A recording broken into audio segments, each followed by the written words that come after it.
पदपतये नमस्ते अस्तु लंबोधर कंदाय विघ्न विनाशिने शिवसुताय श्रीवरद तये नमो नमः।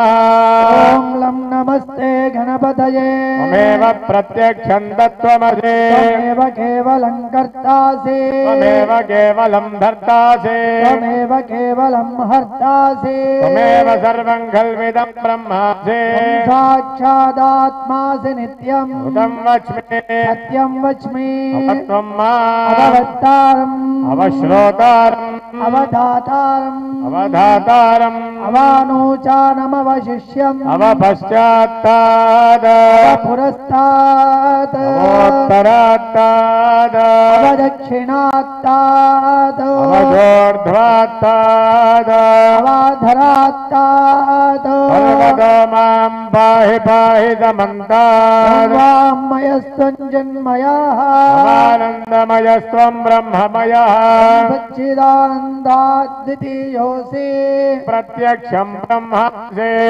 ज्ञानमयो विज्ञानमयोऽसि पञ्चगतिधन्वत्तोयते सर्वं जगदिदं त्वत्तस्तिष्ठति गतिधन्वेलयमेष्यते सर्वं जगदिदं त्वय प्रत्येते भूमिरापो नलो निलो नभः चत्वारि वाक्परिमिता पदानि गुणत्रयातीतः देहत्रयातीताः कालत्रयातीतः मूलाधारे स्थितोऽसि नित्यम् त्वं शक्तित्रयात्मकः योगिनो ध्यायन्ति नित्यम् त्वं ब्रह्मा त्वं विष्णुस्त्वं रुद्रस्त्वमिन्द्रस्त्वमग्निस्त्वं वायु सूर्यस्त्वं चन्द्रमास्त्वं ब्रह्मभूर्भुवस्वरो जनादीन् पूर्वमुच्चार्य वर्णादीन् तदनन्तरम् नुस्वारः परतरः अर्थेन्दुलसितम् पारेण रुद्धम्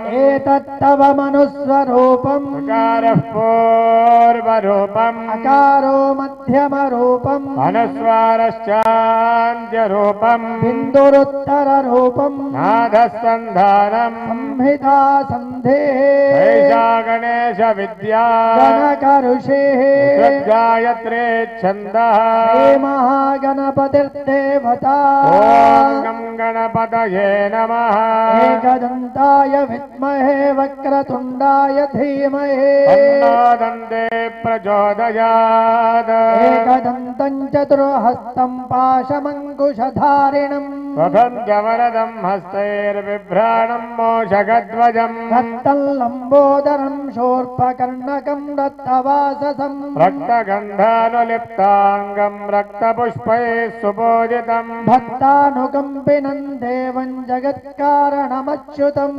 आविर्भूतं च दुट्यादौ प्रकृतेत् पुरुषात् परम् एवं ध्यायति यो नित्यं स योगी योगिनां वराः नमो व्रातपतये नमो गणपतये नमः प्रपदपतये नमस्ते अस्तु लम्बोधराय कदं विघ्नविनाशिने शिवसुताय श्रीवर्धमूर्तये नमो नमः।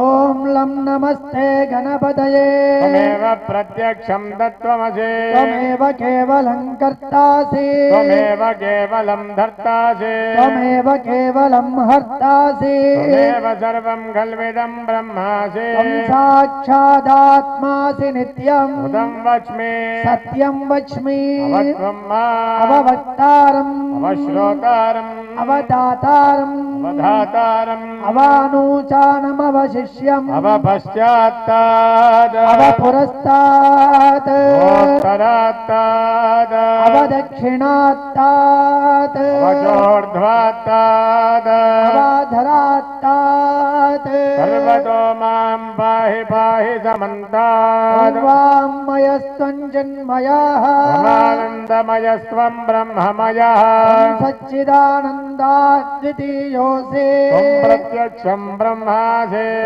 ज्ञानमयो विज्ञानमयोऽसि सर्वं जगदिदं त्वत्तो जायते सर्वं जगदिदं त्वत्तस्तिष्ठति सर्वं जगदिदं त्वयिलयमेष्यति सर्वं जगदिदं त्वय प्रत्येति भूमिरापो नलो निलो नभः पञ्चत्वारि वाक्परिमिता पदानि गुणत्रयातीतः देहत्रयातीताः कालत्रयातीतः मूलाधारे स्थितोऽसि नित्यम् त्वं शक्तित्रयात्मकः योगिनो ध्यायन्ति नित्यम् त्वं ब्रह्मा त्वं विष्णुस्त्वं रुद्रस्त्वमिन्द्रस्त्वमग्निस्त्वं वायुस्त्वं सूर्यस्त्वं चन्द्रमास्त्वं ब्रह्मभूर्भुवस्सु वरो अनादीन् पूर्वमुच्चार्य वर्णादीन् तदनन्तरम् अनुस्वारः परतरः अर्थेन्दुलसितम् कारेण रुद्धम्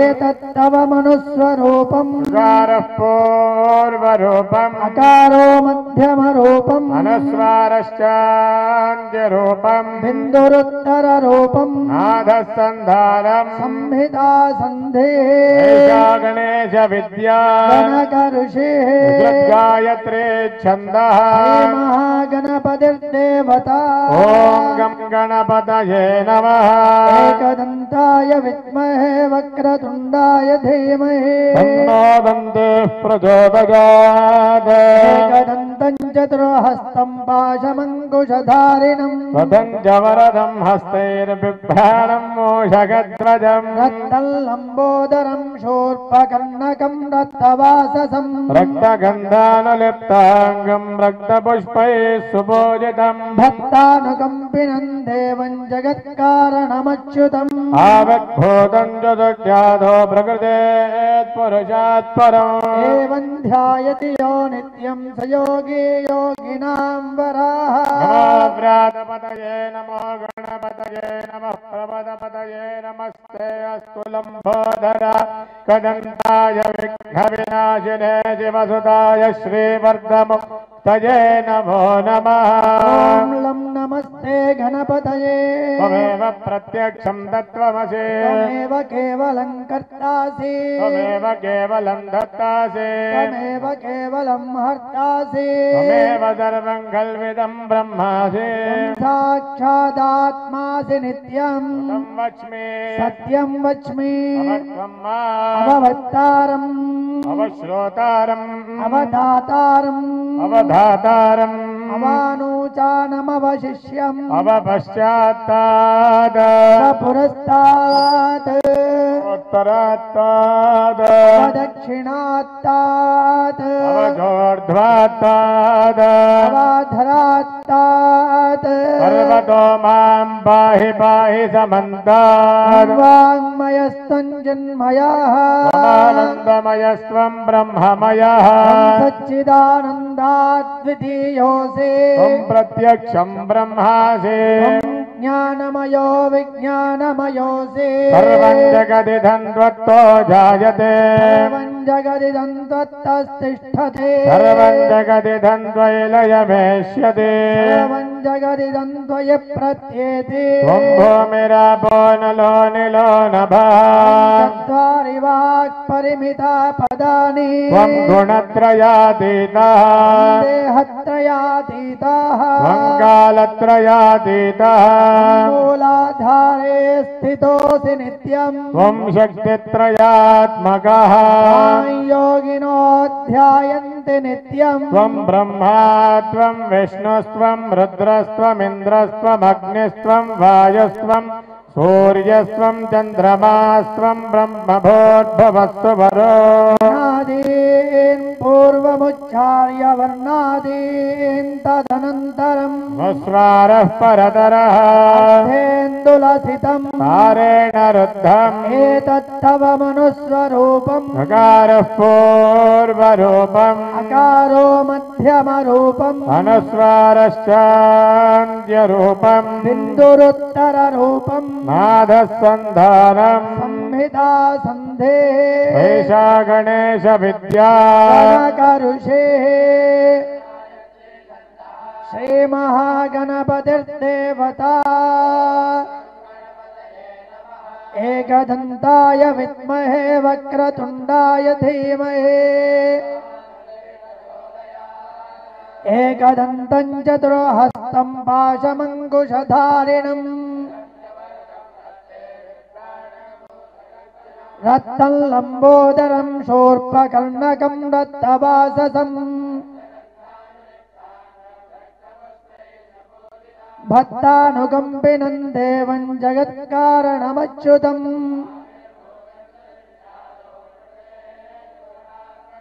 एवं ध्यायति यो नित्यं स योगी योगिनां वराः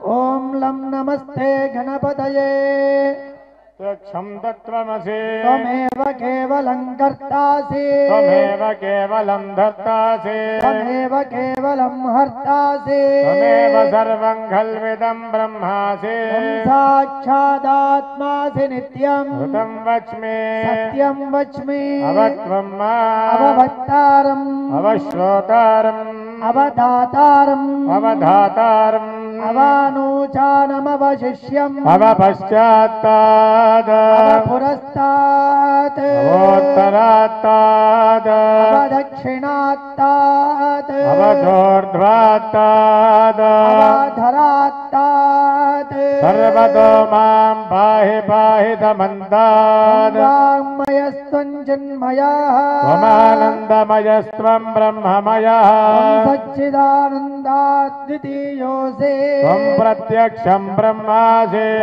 ज्ञानमयो विज्ञानमयोऽसि सर्वं जगदिदं त्वत्तो जायते सर्वं जगदिदं त्वत्तस्तिष्ठते सर्वं जगदिदं त्वयिलयमेष्यति सर्वं जगदिदं त्वयि प्रत्येते त्वं भूमिरापो नलो निलो नभः चत्वारि वाक्परिमिता पदानि त्वं गुणत्रयातीतः देहत्रयातीतः त्वं कालत्रयातीतः मूलाधारे स्थितोऽसि नित्यम् त्वं शक्तित्रयात्मकः योगिनो ध्यायन्ति नित्यम् त्वं ब्रह्मा त्वं विष्णुस्त्वं रुद्रस्त्वमिन्द्रस्त्वमग्निस्त्वं वायुः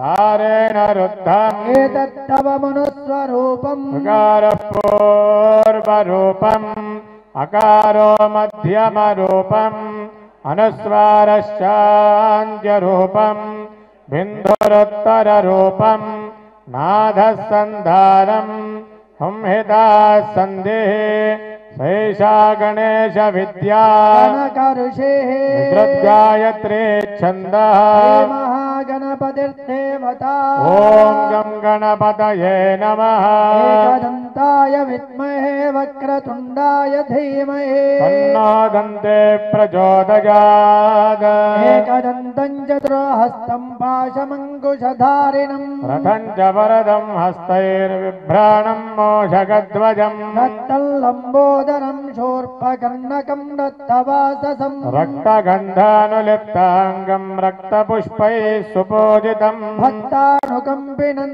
देवं जगत्कारणमच्युतम् आविर्भूतं च दुष्ट्यादो प्रकृतेत्पुरुषात् परम् एवं ध्यायति यो नित्यं स योगी योगिनां वराः नमो व्रातपतये नमो गणपतये नमः प्रमदपतये नमस्ते अस्तु लम्बोदराय ताय विघ्नविनाशिने शिवसुताय श्रीवर्धमूर्तये नमो नमः ॐ लं नमस्ते गणपतये त्वमेव प्रत्यक्षं तत्त्वमसि त्वमेव केवलं कर्तासि त्वमेव केवलं धर्तासि त्वमेव केवलं हर्तासि त्वमेव सर्वं खल्विदं ब्रह्मासि साक्षादात्मासि नित्यम् ऋतं वच्मि सत्यं वच्मि अवत्वं मा अवभक्तारम् अवश्रोतारम् अवदातारम् अवधातारम् अवानूचानमवशिष्यम् अवपश्चात्ताद् अवपुरस्तात् अवोत्तरात्ताद् अवदक्षिणात्तात् अवचोर्ध्वात्ताद् अवाधरात्तात् सर्वतो मां पाहि पाहिदमन्ताद् वाङ्मयस्त्वं चिन्मयः त्वमानन्दमयस्त्वं ब्रह्ममयः सच्चिदानन्दाद्वितीयोऽसि त्वं प्रत्यक्षं ब्रह्मासि ज्ञानमयो विज्ञानमयोऽसि सर्वं जगदिदं त्वत्तो जायते सर्वं जगदिदं त्वत्तस्तिष्ठति सर्वं जगदिदं त्वयिलयमेष्यति सर्वं जगदिदं त्वयि प्रत्येति त्वं भूमिरापो नलो निलो चत्वारि वाक्परिमिता पदानि त्वं गुणत्रयातीतः देहत्रयातीतः त्वं कालत्रयातीतः मूलाधारे स्थितोऽसि नित्यम् त्वं शक्तित्रयात्मकः योगिनो ध्यायन्ति नित्यम् त्वं ब्रह्मा त्वं विष्णुस्त्वं रुद्रस्त्वमिन्द्रस्त्वमग्निस्त्वं वायुस्त्वं सूर्यस्त्वं चन्द्रमास्त्वं ब्रह्मभो भुवस्सुवरो गणादीन् पूर्वमुच्चार्य वर्णादीन् तदनन्तरम् अनुस्वारः परतरः धेन्दुलसितम् तारेण रुद्धम् एतत्तव मनुस्वरूपम् ऋकारः पूर्वरूपम् अकारो मध्यमरूपम् अनुस्वारश्चान्त्यरूपम् बिन्दुरुत्तररूपम् नादस्सन्धानम् संहिता सन्धे एषा गणेश विद्या गणकऋषेः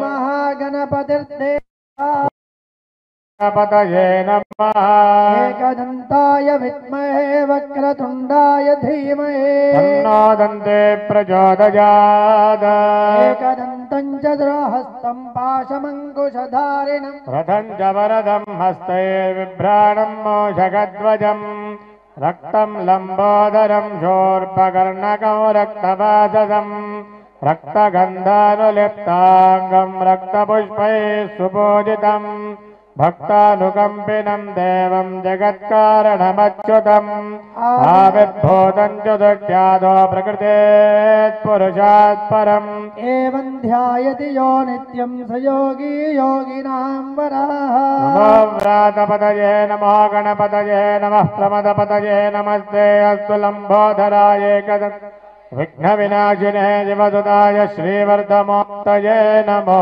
नमः ॐ लं नमस्ते गणपतये प्रत्यक्षं तत्त्वमसि त्वमेव केवलं कर्तासि त्वमेव केवलं धर्तासि त्वमेव केवलं हर्तासि त्वमेव सर्वं खल्विदं ब्रह्मासि साक्षादात्मासि नित्यं तं वच्मि सत्यं वच्मि अवत्वं अववक्तारम् श्रोतारम् अवधातारम् अवधातारम् अवानूचानमवशिष्यम् अवपश्चात्तात् अवपुरस्तात् उत्तरात्तात् अवदक्षिणात्तात् अवचोर्ध्वात्तात् अवधरात्तात् सर्वतो मां पाहि पाहिदमन्तात् वाङ्मयस्त्वं चिन्मयः आनन्दमयस्त्वं ब्रह्ममयः सच्चिदानन्दाद्वितीयोऽसि त्वं प्रत्यक्षं ब्रह्मासि ज्ञानमयो विज्ञानमयोऽसि सर्वं जगदिदं त्वत्तो जायते सर्वं जगदिदं त्वत्तस्तिष्ठति जगदिदं द्वैलयमेष्यति सर्वं जगदिदं त्वयि प्रत्येति त्वं भूमिरापो नलो निलो नभः चत्वारि वाक्परिमिता पदानि त्वं गुणत्रयातीतः देहत्रयातीतः कालत्रयातीतः मूलाधारे स्थितोऽसि नित्यम् त्वं शक्तित्रयात्मक ఆదిశంకర భగవత్పాదాచార్యుల వారి యొక్క మాహాత్మ్యాన్ని అనేక కోణాల్లో ఆవిష్కరించుకుంటూ ఉన్నాం. పెద్దలు దర్శనాలంకార బ్రహ్మశ్రీ విశ్వనాథ గోపాలకృష్ణ శాస్త్రి గారు శంకర విజయాన్ని ఎవరు చెబితే యోగ్యంగా ఉంటుందో అలాంటి మహాత్ములు పెద్దలు వారు. శంకర జయంతి రేపు మనం చేసుకోబోతున్నాం. రేపు శంకరాచార్యుల వారి యొక్క సర్వజ్ఞ పీఠ మాహాత్మ్యం ఏమిటి అనేది చెప్తా అన్నారు గురువు గారు. సర్వజ్ఞ పీఠ అధిరోహణ చేసినటువంటి సమయము, దాని యొక్క మాహాత్మ్యం అంతా రేపటి రోజున వినబోతున్నాం. సర్వజ్ఞ పీఠం ఎక్కాలి అంటే అసలు ఎలాంటి వాళ్ళని వాదించి గెలిచిన తర్వాత సర్వజ్ఞ పీఠానికి ఎక్కారు అనేది ఇంపార్టెంట్ కదా. కాబట్టి అది ప్రధానమై ఉంది. కాబట్టి సర్వజ్ఞ పీఠ అధిరోహణం చేయడానికి స్వామివారు ఏమేం చేశారు, ఏ విధమైనటువంటి వాదన పటిమని చూపించారు, ఈ విషయాలన్నీ కూడా ఇవాళ రోజున గురువుగారు మనకి చెప్పబోతూ ఉన్నారు. కాబట్టి శంకర వాదన పటిమ ఎలా ఉంటుంది అనే విషయాన్ని ఇవాళ మనం తెలుసుకుందాం అని చెప్తూ గురువు గారిని సవినయంగా ఆరంభించవలసిందిగా ప్రార్థిస్తూ ఉన్నా. మనందరి కరతాళ ధ్వనుల మధ్యలో వాగీశాద్యా సుమనస సర్వార్థానాం ఉపక్రమే యం నత్వా కృతకృత్యాస్యుస్తన్నమామి గజాననం వక్తారమాసాద్యయమేవ నిత్యా సరస్వతీ స్వార్థ సమన్వితాసీత్ నిరస్త దుస్తర్క కళంక పంకా నమామి తం శంకరమర్చితాంఘ్రిం శంకరం శంకరాచార్యం కేశవం బాదరాయణం సూత్రభాష్యకృతౌ వందే భగవంతౌ పునః పునః సదాశివ సమారంభాం శంకరాచార్య మధ్యమాం అస్మదాచార్యపర్యంతాం వందే గురుపరంపరాం అజ్ఞానాం జాహ్నవీతీర్థం విద్యాతీర్థం వివేకినాం సర్వేషాం సుఖదం తీర్థం భారతీతీర్థమాశ్రయే విద్యా వినయ సంపన్నం వేతరాగం వివేకినం వందే వేదాంతతత్వజ్ఞం విధుశేఖర భారతీం. శ్రీ గురుచరణారవిందాభ్యాం నమో నమః. అనంత శ్రీ విభూషిత దక్షిణాంనాయ శృంగేరి శారదా పీఠాధీశ్వర జగద్గురు శ్రీ శ్రీ భారతీతీర్థ మహాస్వాముల వారి పాదారవిందములకు, తదంతేవాసులు, తత్కరకముల సంజాతులు, తదభిన్న స్వరూపులు అయిన జగద్గురు శ్రీ శ్రీ విధుశేఖర భారతీ మహాస్వాముల వారికి భక్తితో నమస్కరించి వారి అనుగ్రహ ఆశీస్సులతో నిర్వహింపబడే ఈ శంకర జయంతి ఉత్సవాల్లో భగవత్పాద శంకరాచార్య స్వామి వారి యొక్క జీవిత చరిత్ర మాధవీయ శంకర విజయం ఆధారంగా కొంత మనం మననం చేసుకునే అవకాశం మనకి పూర్వపుణ్యం వల్ల లభించింది. దాన్ని సద్వినియోగం చేసుకునేదానికి ఈ ప్రయత్నం. సాధారణంగా లోకమందరూ కూడా సుఖాన్ని, ఆనందాన్ని కావాలనుకుంటారు. సుఖం రెండు రకాలుగా ఉంటుంది. క్షణికంగా వచ్చే సుఖం, శాశ్వతమైన సుఖం. క్షణికమైన సుఖం రావడానికి తగిన మార్గాలు మనకి తెలుసు. ఏదో మంచి భక్ష్యాలు తినడమో, లేక మంచి అనుభవించేటువంటి పదార్థాలను అనుభవించడమో, ఈ రకంగా వస్తే వాటి వల్ల సుఖం కలుగుతుంది. కానీ అది తాత్కాలికమే తప్ప శాశ్వతం కాదు. అంచేది ప్రతి మనిషి నాకు ఏదో టెంపరీగా తాత్కాలికంగా సుఖం ఉంటే చాలు అని తృప్తి పడ్డు. నిరతిశయమైన శాశ్వతమైన సుఖం కావాలి అనుకుంటాడు. ఆ నిరతిశయమైన సుఖం ఎలా వస్తుంది, దాని స్వరూపం ఏమిటి, దాన్ని ఏమని పిలుస్తారు అని అంటే దాన్నే మోక్షమని, అదే పరమ పురుషార్థమని మనం అందరం అనుకుంటూ ఉంటాం. అంచేది ఆ పరమ పురుషార్థమైన మోక్షం. అంటే పరమ పురుషార్థం అన్నారు. అసలు పురుషార్థం అంటే ఏమిటి, పరమ పురుషార్థం అంటే ఏమిటి అంటే పురుషార్థాలు 4: ధర్మ, అర్థ, కామ, మోక్షములు.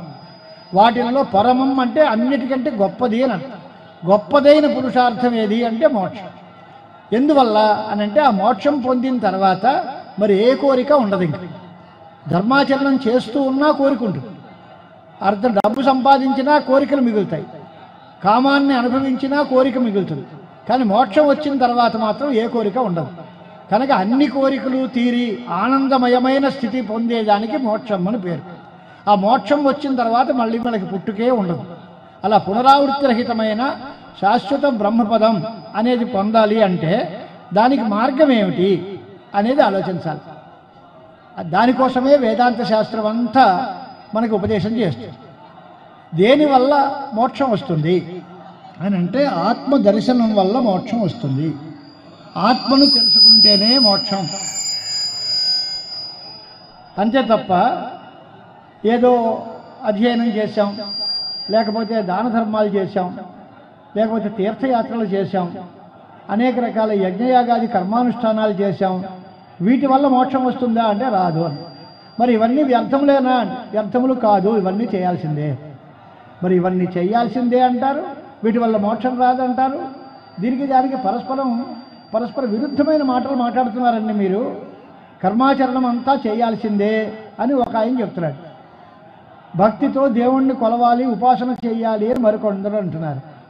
వీటి వల్ల ఏం ప్రయోజనం లేదు, జ్ఞానం కలిగిన తర్వాతనే మోక్షం వస్తుంది, జ్ఞానమే గొప్పది అని మరొక ఆయన.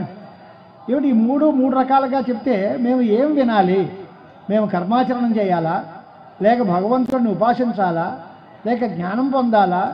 అందరికీ మనకి ఒక అయోమయ స్థితిలో ఉంటాం కదా.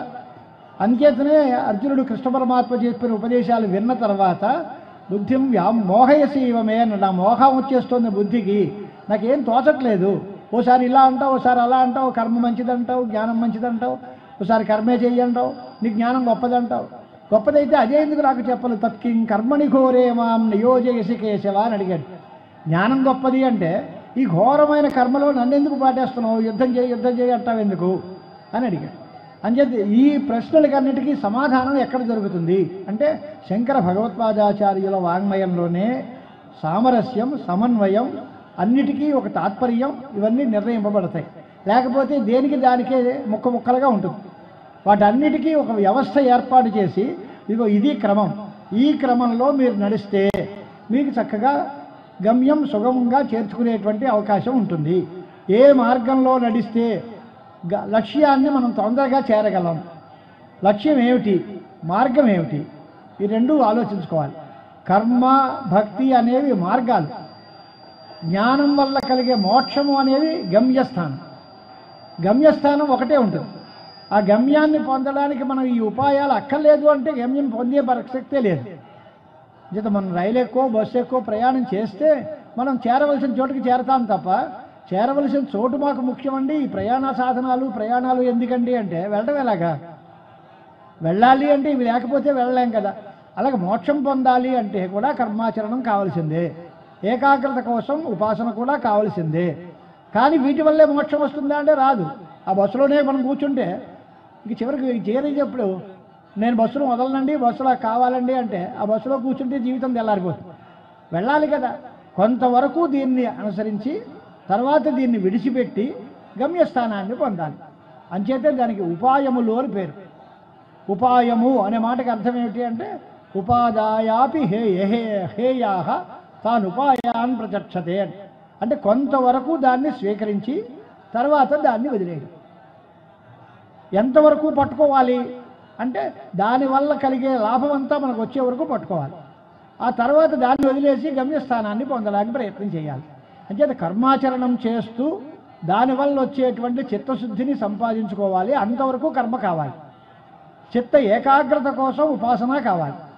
ఈ రెండూ వచ్చిన తర్వాత నిర్మలం నిశ్చలం అయిన మనస్సులో జ్ఞానం ప్రతిఫలిస్తుంది. అప్పుడు జ్ఞానం వల్ల మోక్షం వస్తుంది. ఇది వరుస. అంచేత కేవలం కర్మల కోసమే కొంతమంది కేటాయింపబడతారు, కొంతమంది కేవలం ఉపాసన కోసమే కేటాయింపబడతారు. జ్ఞానం కోసం వచ్చేవాళ్ళు కొంతమంది ఆకాశం నుంచి ఊడిపడతారు. ఏ మాటలు కాదు, అందరికీ అన్నీ కావాలి. మొట్టమొదటి ఉపాయం ఏమిటి అంటే మొదటి మెట్టు కర్మ మార్గం. రెండోందుకు రావట్లేదు, వింటున్నాంగా. మరి వింటే దానికి లాభం రావాలి కదా. వినడం దేనికోసం? దానివల్ల వచ్చే ప్రయోజనం మనం పొందితే కదా వినడం సార్థకమవుతుంది. ఎందుకు రాలేదు అనే ప్రశ్నకి కూడా సమాధానం శంకరాచార్యుల వారే చెప్పారు. ఆత్మజ్ఞానోపదేశ విధి అని ఒక ప్రకరణం. ఆత్మజ్ఞానాన్ని ఎలా ఉపదేశించాలి, దానికి ముందు యోగ్యుడైన శిష్యుడిని చూసి శిష్యుడికి గురువు ఏ రకంగా చెప్పాలి, చెప్పాల్సిన విధానం ఏమిటి, ఎవరికి చెప్పాలి, ఎప్పుడు చెప్పాలి, ఎలా అన్ని ప్రశ్నలకి సమాధానం ఆచార్యుల వారే చెప్పారు. అంటే మనం వారి గ్రంథాలు అది పలానా చోట ఉంటుంది అని దాని అడ్రస్ లేదు. దాన్ని చూడడం ఎలాగా? ఆత్మను చూస్తే మోక్షం వస్తుంది అని. ఆత్మను చూస్తే మోక్షం వస్తుంది అయితే చూడడం ఎలాగా అంటే దానికి 3 మార్గాలు చెప్పారు ఆయన. శ్రవణం, మననం, నిధిధ్యాసనం. శ్రోతవ్య, మంతవ్య, నిధిధ్యాసితవ్య అని 3 మాటలు చెప్పాడు ఆయన అదే ఉపనిషత్తులో.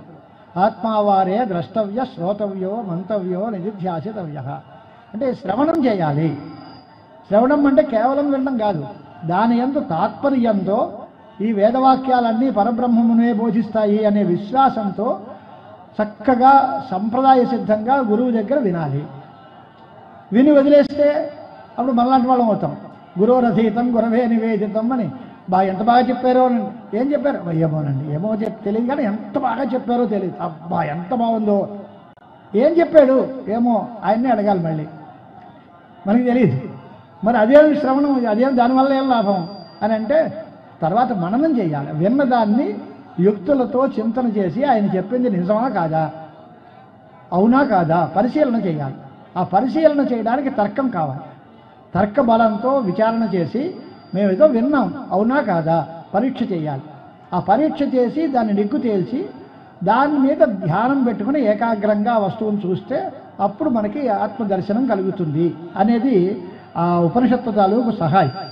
అంచేత మొట్టమొదటి మాట ఏంటి, శ్రవణం అనే దానికి వేదవాక్యాలు ఉపనిషత్తులు అనేది నిత్య నిర్దిష్టమైన శృతి.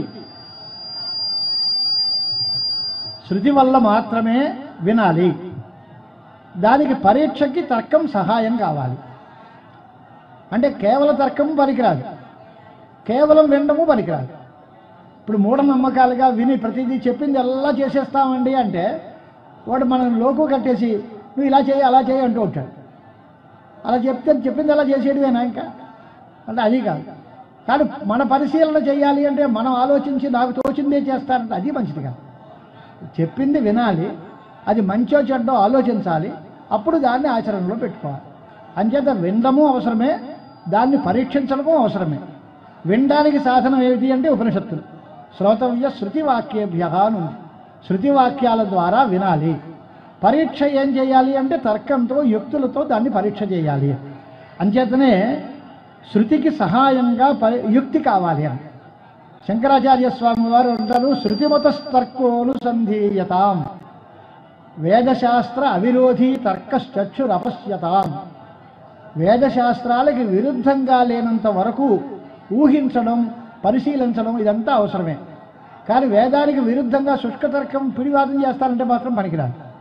దుస్తర్కాత్ సువిరమ్యతాం శృతిమతస్తర్కోనుసంధీయతాం అన్నారు ఆచార్యుల వారు. దుస్తర్కం కుతర్కాలు పనికిరాదు. అవునంటే కాదండం, ప్రతిదాన్ని కాదంటూ ఉండడం అలాంటిది పనికిరాదు. వినడం వినవరకు న్యాయమే, కానీ విన్నంత మాత్రాన ప్రతిదాన్ని నమ్మేస్తాం అనకూడదు. అది మన పరీక్షకి ఆగితే దాన్ని నమ్మాలి. ఏది పరీక్షకు ఆగుతుంది అంటే వేదం చెప్పినది ఖచ్చితంగా ఆగుతుంది. ఎందువల్ల దానిలో దోషమే లేదు. అది ఒకళ్ళెవరో రాగద్వేషాలతో చెప్పింది కాదు, పొరపాటు పడి ఆయన అనుకుని మనందరినీ తప్పుడు దారిలో తీసుకెళ్లేది కాదు.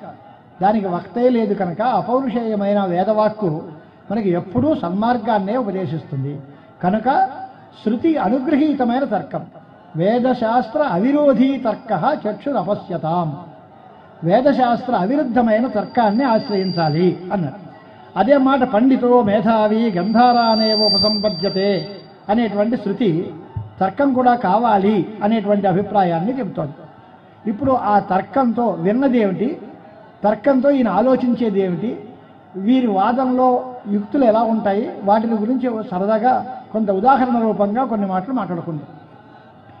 ఇంతకు ముందు జరిగిన కథ అక్కడక్కడ మనం అనుకున్నాం. శంకర విజయం పూర్తిగా ప్రతి శ్లోకాన్ని చూసుకుంటూ కథ అంతటినీ నడపడానికి తగిన అవకాశం కుదరలే. అంచేత 16 సర్గల మహాకావ్యం శంకర విజయం. వారి జన్మ ప్రభృతి అవతార సమాప్తి వరకు పూర్తిగా వర్ణించారు మాధవాచార్యుల వారు. విద్యారణ్య స్వాముల వారు శంకరాచార్య స్వాముల వారి యొక్క చరిత్రలంతటినీ వర్ణించారు. సరే, వారు ఆవిర్భవించారు. దేవతా ప్రార్థన మేరకు కాలటి అగ్రహారంలో ఆర్యాంబా శివ గురువులకి పుత్రులుగా జన్మించారు అన్నంత వరకు అనుకున్నాం. చిన్నతనంలోనే చాలా గొప్ప తెలివైన వాడు, చాలా మంచి మేధావి అనే విషయాలు అనుకున్నాం. తర్వాత ఆయనకి 3 ఏళ్లలో ఆయన పితృ వియోగం కలిగింది. తర్వాత 5వ ఏటలో అమ్మగారు పద్మా బంధువర్గాన్ని అంతటినీ సమీకరించుకుని ఆయనకు ఉపనయన సంస్కారం చేయించింది. అంతవరకు విన్నాం. ఆయన లోకోనుగ్రహం కోసం కనకధారాస్తవం చేశారు అని అందరూ చెప్తూనే ఉన్నారు. ప్రతి వాక్కులు అందరికీ తెలుసు. కనకధారాస్తవం దగ్గర లక్ష్మీ అమ్మవారిని ఆయన స్తుతించారు. స్తుతించిన వెంటనే జరిగింది ఏంటి అంటే ఆవిడ బంగారపు వర్షం విసియలేదు. ఈ బీద బ్రాహ్మణ స్త్రీ దరిద్ర బాధతో ఉంది అంటే ఆయన్ని చూసి మనస్సు కరిగిపోయింది. పాపం ఆయన బాల బ్రహ్మచారిగా ఉన్నాడు. అప్పటికి శంకరాచార్య స్వామి వారు కాదు, బాలశంకరుడు. కానీ మరి ఆయన ఈ బీద బ్రాహ్మణ స్త్రీ యొక్క దారిద్ర్యాన్ని చూసి ద్రవించిన హృదయంతో కరుణతో లక్ష్మీ అమ్మవారిని స్తోత్రం చేశారు. స్తోత్రం చేస్తే లక్ష్మీ అమ్మవారు సాక్షాత్కరించింది అని కూడా ఉంది కథలో. సాక్షాత్కరించిన లక్ష్మీ అమ్మవారు ఏమంది అని అంటే, నాయన నీ మనోగతం నాకు తెలుసు, నువ్వు నన్ను ఎందుకు స్తోత్రం చేసావో అది నాకు తెలుసు అని. కానీ అది జరిగే పని కాదు. ఎందువల్ల అంటే వీళ్ళ దరిద్రం తీర్చాలి అని నువ్వు అనుకుంటున్నావు, కానీ వాళ్ళకి జన్మాంతరంలో ఏ దానములు చేయలేదు. నా దత్తం ఉపతిష్టతే అని ఎవరూ ఏమీ దానం చేయకపోతే నేను కూడా ఏమీ ఇవ్వలేను, నా చేతులు కట్టేసి ఉన్నాయ్యా, నేనేమీ ఇవ్వలేను అని. మరి అప్పుడు శంకరాచార్యుల వారు తన యుక్తి ప్రభావం చూపించారు. అమ్మ గత జన్మలో వాడు ఇచ్చాడో మానేడో పక్కన పెట్టు, కానీ ఇప్పుడు నా చేతిలో ఓ విసిరికాయ ఆవిడిచ్చింది కదా, దీనికి ఏదైనా ఫలితం ఉందా లేదా అంటే ఈ ఆర్గ్యుమెంట్కి లక్ష్మీ అమ్మవారు కూడా లొంగిపోయింది. మొదట్లో వాళ్ళు ఏ దానాలు చేయలేదు అంచేత నేనేమీ ఇవ్వను అని భీష్మించి కూర్చున్న లక్ష్మీమాత ఇప్పుడు ఈయన ఏమడిగాడు, నేను వ్రతిని, బ్రహ్మచర్య వ్రతంలో ఉన్నాను, చాలా సత్పాత్రం, నాకు వాళ్ళకి తోచింది పత్రం పుష్పం ఫలంతోయం యోమే భక్త్యా ప్రయచ్చతి అని వాళ్ళు నిజమైన దానం చేయాలనే భావంతో వాళ్ళ దగ్గర ఉన్నది ఇంతే కనుక ఇదే ఇచ్చారు. ఇది ఎండిపోయిన విసిరికాయ ఎందుకు పనికిరాదు, ఇదే ఆలోచన పక్కన పెట్టారు. వాళ్ళు ఇవ్వడంలో వాళ్ళు ఎంత ఇచ్చారనేది మనకు అనవసరం, ఎంత భక్తితో ఏమి ఇచ్చారనేది కూడా అవసరం లేదు. అని ఎంత భక్తితో ఇచ్చారు, నా మీద అత్యంతం భక్తి ప్రపత్తులతో నాకు ఈ దానం చేశారు కదా, దీనికంటూ ఏదైనా ఫలితం ఉంటే అది ఈ ఫలితాన్ని వెంటనే అనుగ్రహించు అని లక్ష్మీ అమ్మవారితోటి ఒక వాదం చేశాడు. ఆ వాదానికి లొంగి సరేనయ్యా అని కనకధారాస్తవం చేసినటువంటి శంకరాచార్య స్వామి వారి యొక్క కోరిక మేరకు బంగారపు యోగ్యురాలో ఎంత ఉత్తమురాలో మనకు తెలుస్తుంది. స్వామి మీ స్థితికి సంతోషించి లక్ష్మీ అమ్మవారు అదంతా ఇచ్చింది, మా బతుక్కి ఇంత బంగారం మాకెందుకు, మమ్మల్ని చూసి ఇవ్వలేదు, మీ మాటకి ఇచ్చింది కనుక ఇదంతా మీరే పట్టుకెళ్ళండి అని దాడు. ఈయన ఎవరినైనా మనం పిలిచి అన్నం పెట్టాలి అంటే మేము తినమండి వాళ్ళంటే ఎవరికి పెడతారు? ఎవరికైనా దానం చేయాలి అంటే ప్రతిగ్రహం నేను చెయ్యను, శాస్త్రం వద్దంది అంటే ఎవరికి దానం చేస్తారు? మరి దానం చెయ్యమన్న శాస్త్రం తప్ప, ప్రతిగ్రహం పనికిరాదన్న శాస్త్రం తప్ప, పరాన్నం పనికిరాదు అన్నదానం చేయాలి అని ఓ చోటు ఉంటుంది, పరాన్నం పనికిరాదు అని ఇంకో చోటు ఉంటుంది. దేనికి ఏమిటి కారణం? ఎలా సమన్వయం చేయండి? అక్కడ ఆలోచన కావాలి. వ్యవస్థ చేయడం కోసం ఆచార్యస్వాముల వారి అవసరం ఏమిటి? మాటలన్నీ పాతవే, కానీ ఎవరికి ఏ సందర్భంలో ఏ వాక్యాన్ని తీసుకుని ప్రవర్తించాలో ఆ పరిస్థితిని సక్కుబాటు చేశారు, ఆయన సమన్వయం చేశారు. అలాగే కర్మాచరణం అవసరమే, మరి జ్ఞానము అవసరమే, కర్మ సన్యాసం అదే అవసరమే, అన్ని అవసరం. ఎలాగండి కర్మ చేయమంటారు మానేయమంటారు అంటే ఎప్పుడు చేయాలి ఎప్పుడు మానాలి? అలాగే నిన్న ఎప్పుడో మాటల్లో సందర్భం వచ్చింది, బ్రహ్మచారిగా ఉన్నవాడు పెళ్లి చేసుకు తీరాలి. ఒక క్రమం ఉంది రైటే, ముందు పుట్టిన తర్వాత ఉపనయనం కావాలి, బ్రహ్మచారి కావాలి, తర్వాత గృహస్థాశ్రమం, తర్వాత వానప్రస్థాశ్రమం, తర్వాత సన్యాసం. ఈ క్రమం ఉంది రైటే. ఈ క్రమం ఎవరికి వైరాగ్యం మొట్టమొదట్లో లేదో, ఎవరికి చిన్నతనంలోనే నాకు ఇవేవి అక్కర్లేదు అనే భావం కలగదో వాళ్ళకి ఈ రకమైన క్రమం చెప్తే వాళ్ళు ఆ కోరికలన్నీ తీర్చుకున్న తర్వాత నా కోరికలన్నీ తీరిపోయాయి, ఇప్పుడు నాకు వాటి అవసరం ఏమీ లేదు కనుక నేను ఇప్పుడు విరక్తున్నయ్యాను, నేను సన్యాసం తీసుకుంటాను అని చెప్పచ్చు. కానీ ఎవరికి పూర్వపుణ్యం చేత చిన్నతనంలోనే వైరాగ్యం అబ్బిందో వాడికి పెళ్లి చేసుకోవాల్సిన అవసరం ఏముంది? ఇది ఆర్గ్యుమెంట్ శంకరాచార్యుల వారిది. వాళ్ళ తల్లిదండ్రులతోటి విచారణ అంతా ఉంది శాస్త్రంలో. ఆయన గురుకులంలో విద్యాభ్యాసం పూర్తి అయిపోయింది. వారి తండ్రి గారు ఆయన దగ్గరికి వచ్చి తీసుకెళ్తానండి అన్నాడు. గురువు గారు అనుమతించారు. చాలామంది వచ్చి మా పిల్లని ఇస్తాం అంటూ వెంటబడ్డారు. ఈయన తీసుకెళ్ళి ఎవరినో అమ్మాయిని కట్టబెట్టి పెళ్లి చేసి ఓ మనవడు ఒక కాయ కాస్తే సంతోషిద్దామని ఆ తల్లిదండ్రులకు ఉంది రైటే. కానీ ఈయనేమన్నాడు, నేను పెళ్లి చేసుకోను అని, నాకు అక్కర్లేదు. తల్లిదండ్రి అన్నారు, వంశాభివృద్ధిరా నాయన, వంశం విచ్ఛేదం అయిపోతుంది నీకు, అలా కాకుండా ఉంటే ఎలాగా, నువ్వు ఒక్కడివే కొడుకువి, నువ్వు పెళ్ళాడాలి, వంశాభివృద్ధి కలగాలి, మునిమనవలతో మన కళకళ ఆడాలి మన కుటుంబం అని వాళ్ళు అంటారు. కాదు, నేను బాల్యం నుంచే సన్యాసం తీసుకుంటాను అని ఏనంట. దానికి శాస్త్ర వచనాలు ఏమున్నాయి? యదహరేవ విరజేత్ తదహరేవ ప్రవ్రజేత్. ఎప్పుడు వైరాగ్యం వస్తే ఆ క్షణంలోనే సన్యాసం ముచ్చేసుకోవచ్చు అని. మరి పెళ్లి కావాలని వాక్యం ఉంది, అది అవిరక్తుల విషయం అండి. విరాగం లేని వాళ్ళు, విరక్తులు కాని వాళ్ళ విషయంలో అది. అలాగే కర్మ సన్యాసం జ్ఞానం దగ్గర కూడా భగవద్గీత భాష్యంలో శంకర భగవత్పాదాచార్యుల వారు పూర్తిగా వివరణ ఇచ్చారు. అజ్ఞానికర్తృకమైన అవిద్వత్కర్తృక కర్మయోగ కర్మ సన్యాసయోర్మధ్యే కర్మయోగస్యైవ ప్రావల్యం అంటారు. వాడు అజ్ఞానావస్థలో ఉన్నాడు, వాడికి పూర్తిగా జ్ఞానం కుదరలేదు, భక్తి జ్ఞాన వైరాగ్యాలు ఇంకా రావాల్సి ఉన్నాయి. వాడికి కర్తృత్వాభిమానం పోలేదు. నాకు ఇది చేస్తున్నాను అని పట్టుదల ఉంది. దానికోసం నాకు ఈ ఫలితం కావాలి అని కాంక్ష ఉంది. వీడిని తీసుకొచ్చి జ్ఞానము సన్యాసము అంటే ఎలా కుదురుతుంది? వీడి కర్మే మంచిది అని. అంచేతే అర్జునుడిని కూడా అక్కడే పెట్టాడు. కారణం ఏమిటి అంటే, అంతకుముందు ఆ వచ్చే సందర్భంలో విషాదయోగం కంటే ముందు ఎప్పుడెప్పుడు యుద్ధం వస్తుందా అని ఎదురు చూసి, ఆ యుద్ధంలో వీళ్ళందరితో అంతు తేల్చేస్తాను అన్నంత ప్రగల్భాలు చెప్పి, నేనే విజయానికి వెళ్తాను, నేనే చూస్తాను, హరివీరులందరినీ జయిస్తాను అన్న పట్టుదలతో ఆయన వచ్చాడు. వచ్చేవు కనుక నీ పని నువ్వు చేయన్నాడు. అంతేగాని ఇంట్లో కూర్చున్న వాడిని తీసుకొచ్చిన ఆయన యుద్ధం చేయనులే. అక్కడ మంచి మాట గీతల్లో ఉంది, అనార్యదుష్టం అస్వర్గ్యం అకీర్తికరం అర్జున. ఏంటయ్యా ఇది? ఇది ఎవరూ పెద్దలు ఆచరించిన మార్గం కాదు. దీనివల్ల నీకు స్వర్గాది పుణ్యలోకాల రావు, పైగా అపకీర్తి వస్తుంది. వెన్నుచూపు పారిపోయాడు అర్జునుడు. మహాధానుష్కుడు జగదేక వీరుడు అర్జునుడు వచ్చాడు, యుద్ధంలో వెనుదిరిగి పారిపోయాడు అంట. ఇది అపకీర్తికరం. అనార్యదుష్టం అంటే పెద్దలు ఆచరించిన మార్గం కాదు. మరి దీన్ని ఎందుకు ఎంచుకుంటున్నావు? ఈ వైక్లభ్యం ఎందుకు అని అడిగాడు. అదే రకమైన ప్రశ్న సమాధానాలు ఇక్కడ కూడా మనకు కనిపిస్తాయి. ఆయన తల్లిని అనుమతింపజేయడం కోసం రకరకాలైనటువంటి ప్రక్రియలు మాట్లాడాడు. ఆయన ఈ జన్మ శాశ్వతం కాదమ్మా, నీకు ఎన్నో జన్మలు ఎత్తావు, ఎన్నో మంది పుత్రులు పుట్టారు, అంతమంది వాళ్ళని గుర్తించలేవు, వాళ్ళు పోయారని బెంగ ఇప్పుడు నీకు లేదు. అలాగే నేనేదో టైంలో వచ్చాను, నేనేదో పోతాను, ఇది కూడా శాశ్వతం కాదు. బాటసారుల సమావేశం లాంటిదే సంసారంలో బంధుత్వాలు. ఈ బంధుత్వాలు శాశ్వతాలు కాదు. ఆత్మకి నిజమైన బంధువు ఆత్మే. తనకి తానే బంధువు, తనకి తానే శత్రువు తప్ప మరొకరితో సంబంధము అనేది మనం కల్పించుకున్నదే తప్ప నిజమైనది కాదు, శాశ్వతమైనది కాదు అని ఏవో మాటలు చెప్పారు. ఆవిడ వినలే.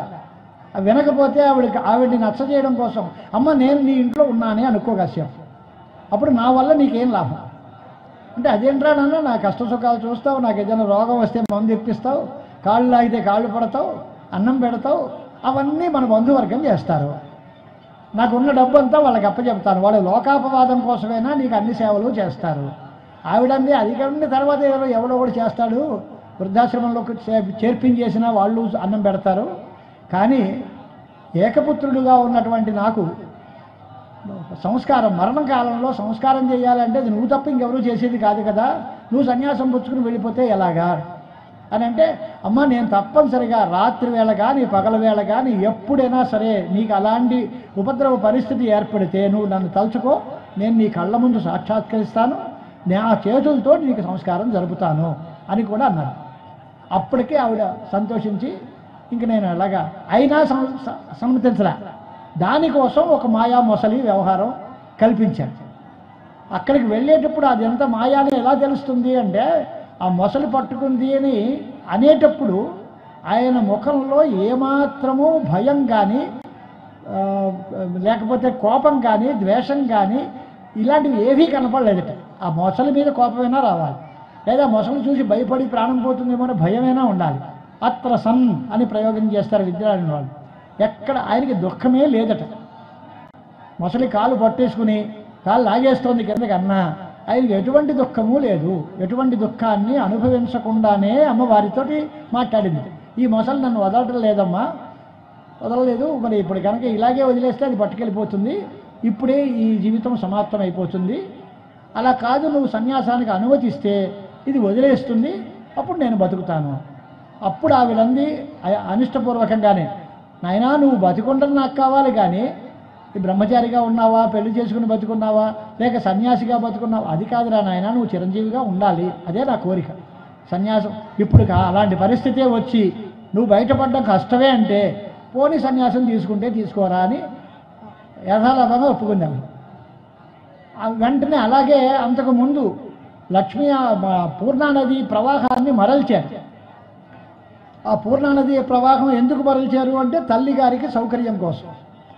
తల్లి స్నానం చేయడానికి ఎండలో దూరంగా వెళ్తోంది అనే ఉద్దేశంతో ఆవిడ సౌకర్యం కోసం ప్రవాహాన్ని మరల్చారు. ఆ ప్రవాహం మరలిస్తే అక్కడుండే కృష్ణ పరమాత్మ ఆలయం ఉంటుంది. ఆ ఆలయానికి ఈ ప్రవాహం తాకిడి ఎక్కువైపోయింది. దాంతో ఆయనకి చలేసి వణుకుతున్నట్టు పాపం కృష్ణుడు.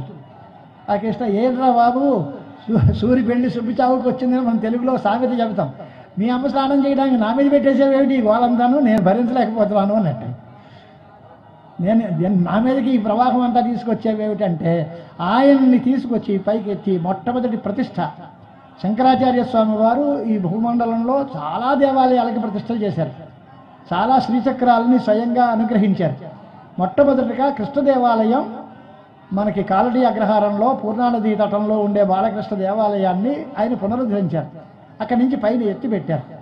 దానికి లక్ష్మీశి యొక్క అనుగ్రహం కలిగింది. అవి రెండింటినీ ఉదహరించి ఆచార్యుల వారు చెప్తారు. ఇత్థం సుధీహి స నిరవగ్రహ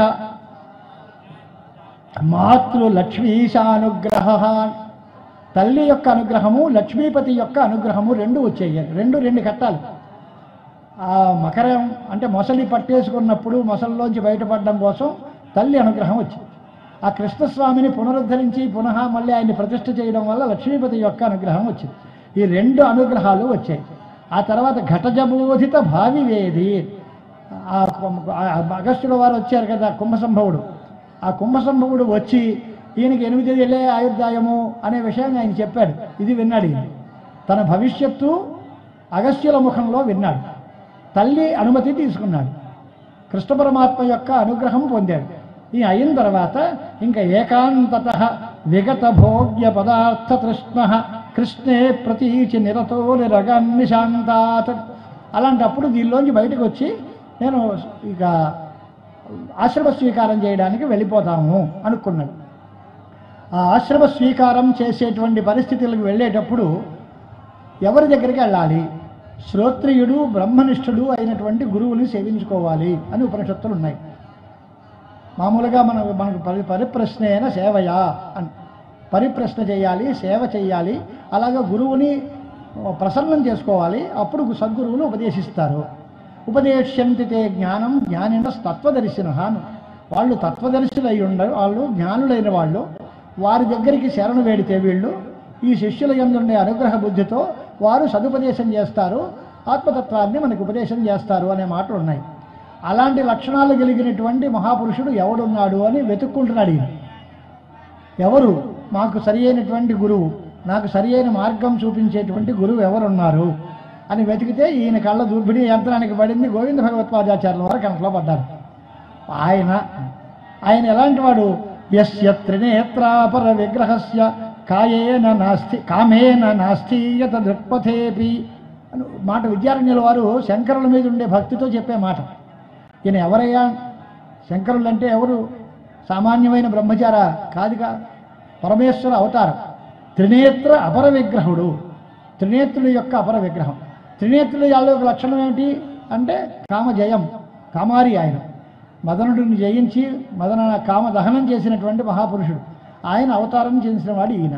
మరి ఈయనకి వైరాగ్యము ఉంది అంటే పెద్ద ఆశ్చర్యమే ఉంది. దానిలో కామదహనం చేసిన పరమేశ్వరుడు యొక్క అపర విగ్రహం కదా బాలశంకరుడు. ఆయనకి వైరాగ్యం వచ్చింది అంటంలో పెద్ద తప్పేం లేదు, అది సహజం కదా. వైరాగ్యం ఎప్పుడొచ్చిందో తన్మూలక సంస్కృతి పాశబంధ కథం ప్రవేశే ప్రసజ్యేత మహానుభావే. ఈ వైరాగ్యమే వస్తే కామమే లేదు, కామం దగ్ధమైపోయింది. కామ మూలకంగా కదా సంసారం. కామమే లేకపోతే సంసారం ఎక్కడొస్తుంది? ఈంచి గృహస్థుగా పెళ్ళాడడం అనేది ఎలా సంభవిస్తుంది? అయ్యే పనే కాదు కదా అని కామం విషయంలో శంకరాచార్యుల వారు శతశ్లోకి గ్రంథంలో మాట అన్నారు. ప్రతి మనిషికి మొదట్లో ఓ కోరిక పుడుతుంది. ఆ కోరిక పుట్టి అది తీరితే నా అంతటి వాళ్ళు లేడనే గర్వం వస్తుంది. ఆ కోరిక తీరకపోతే దాని మీద కోపం వస్తుంది, ద్వేషం వస్తుంది. రెండిటికీ ప్రమాదమే. ఈ కోరికే కారణం. కోరిక తీరితే నా అంతటి వాళ్ళు లేడంటాడు. కోరిక తీరకపోతే దీనికి అడ్డం పడిన ప్రతి వాడిని నరికేద్దామన్నది కోపం వస్తుంది వాడి మీద. ఈ కామక్రోధాలు రెండిటికీ కూడా కామమే బీజం. అహంకారానికి కామమే బీజం, మరి ద్వేషానికి కోపానికి కూడా కామమే బీజం. ఈ కామం ఎలా వస్తుంది, ఎందుకు వచ్చింది, ఎలా పోతుంది, ఈ రెండు మనం ఆలోచించుకోవాలి. అయితే ఇంకొక తర్వాత శ్లోకాల్లో మనకు వస్తుంది కామం వస్తు విచారతో వచ్చిన దయం అని మాట. శంకర భగవత్పాదాచార్యుల వారు కామాన్ని జయించారు. కామం అంటే ఏదో మనం అనుకునే శృంగారం, సెక్స్ కాదు. కోరిక, ఏ కోరికనే కావచ్చు. కోరికల్ని జయించాలి. కోరికల్ని జయించాలి అంటే ఏం చేయాలి? వస్తు విచారం చేయాలి. అసలు ఉన్న వస్తువు నిత్యమా అనిత్యమా అది తేలిస్తే నిత్యమైన వస్తువు మీద మాత్రమే అభిలాష ఉంటుంది తప్ప అనిత్య వస్తువుల మీద కోరిక ఉండదు.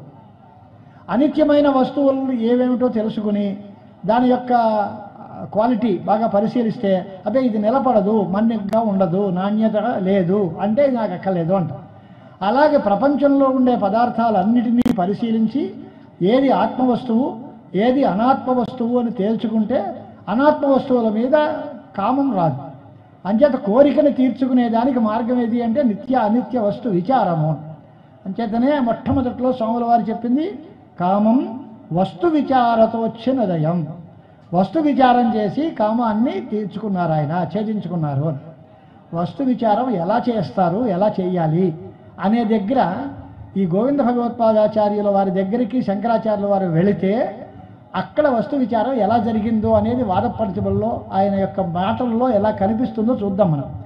ఆయన అక్కడికి వెళ్ళాడు. భగవంతుడు పరమశివుడు శంకరుడుగా అవతరించారు అన్నారు కదా. ఎందుకు అవతరించారు అని అంటే విద్యారణ్యుల వారు రాసిన శ్లోకం, అందమైన శ్లోకం.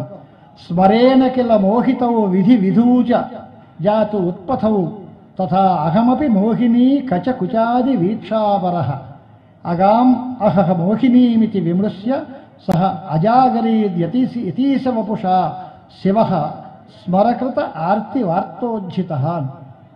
అంటే బ్రహ్మ విష్ణువు కామానికి లొంగిపోయారు.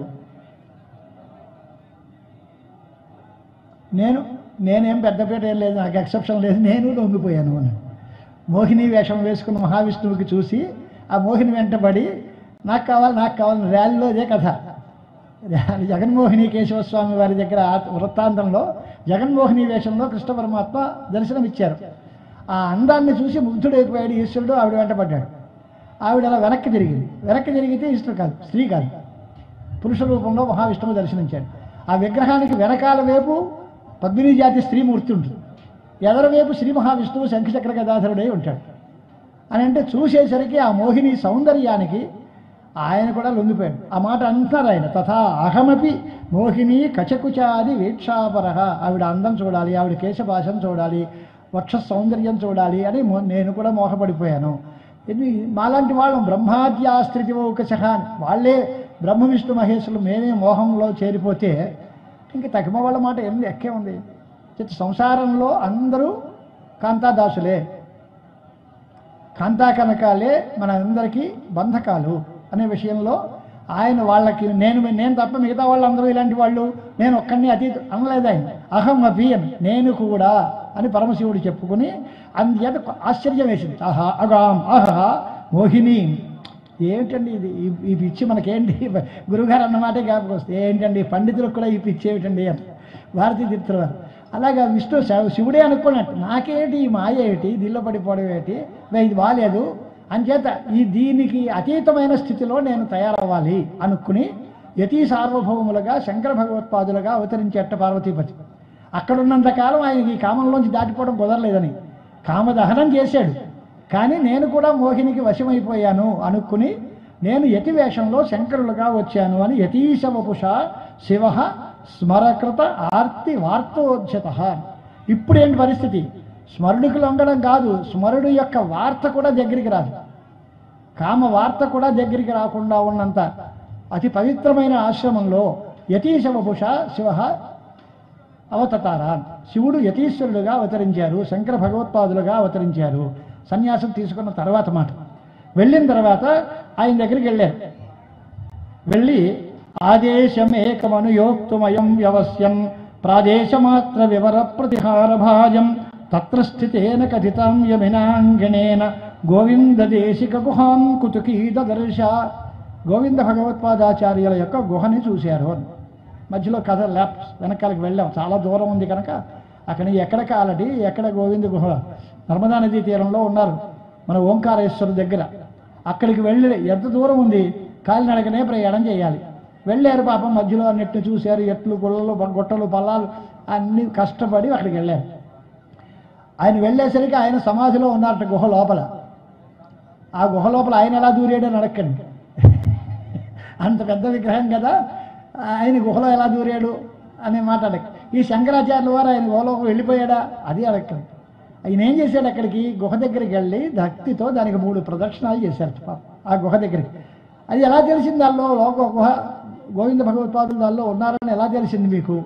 ఈయన ఎవరు చెప్పారంటే యమినాంగనేన, అక్కడ ఉండేటువంటి సన్యాసుల యొక్క సమూహం అందరూ కలిసి చెప్పారట. తత్ర స్థితేన కథితాం యమినాం గణేన గోవిందదేశిక గుహాం కుతుకి దదర్శ. వాళ్ళందరినీ అడిగారు, గురువుగారు ఎక్కడుంటారు, గోవింద భగవత్పాదులు ఎక్కడుంటారని అడుగుతూ వెళ్ళాడు. అక్కడ చాలామంది యతీశ్వరులు ఉన్నారు. వాళ్ళందరూ గోవింద భగవత్పాదులను చూడాలి అని తహతహ పడిపోతున్నారు.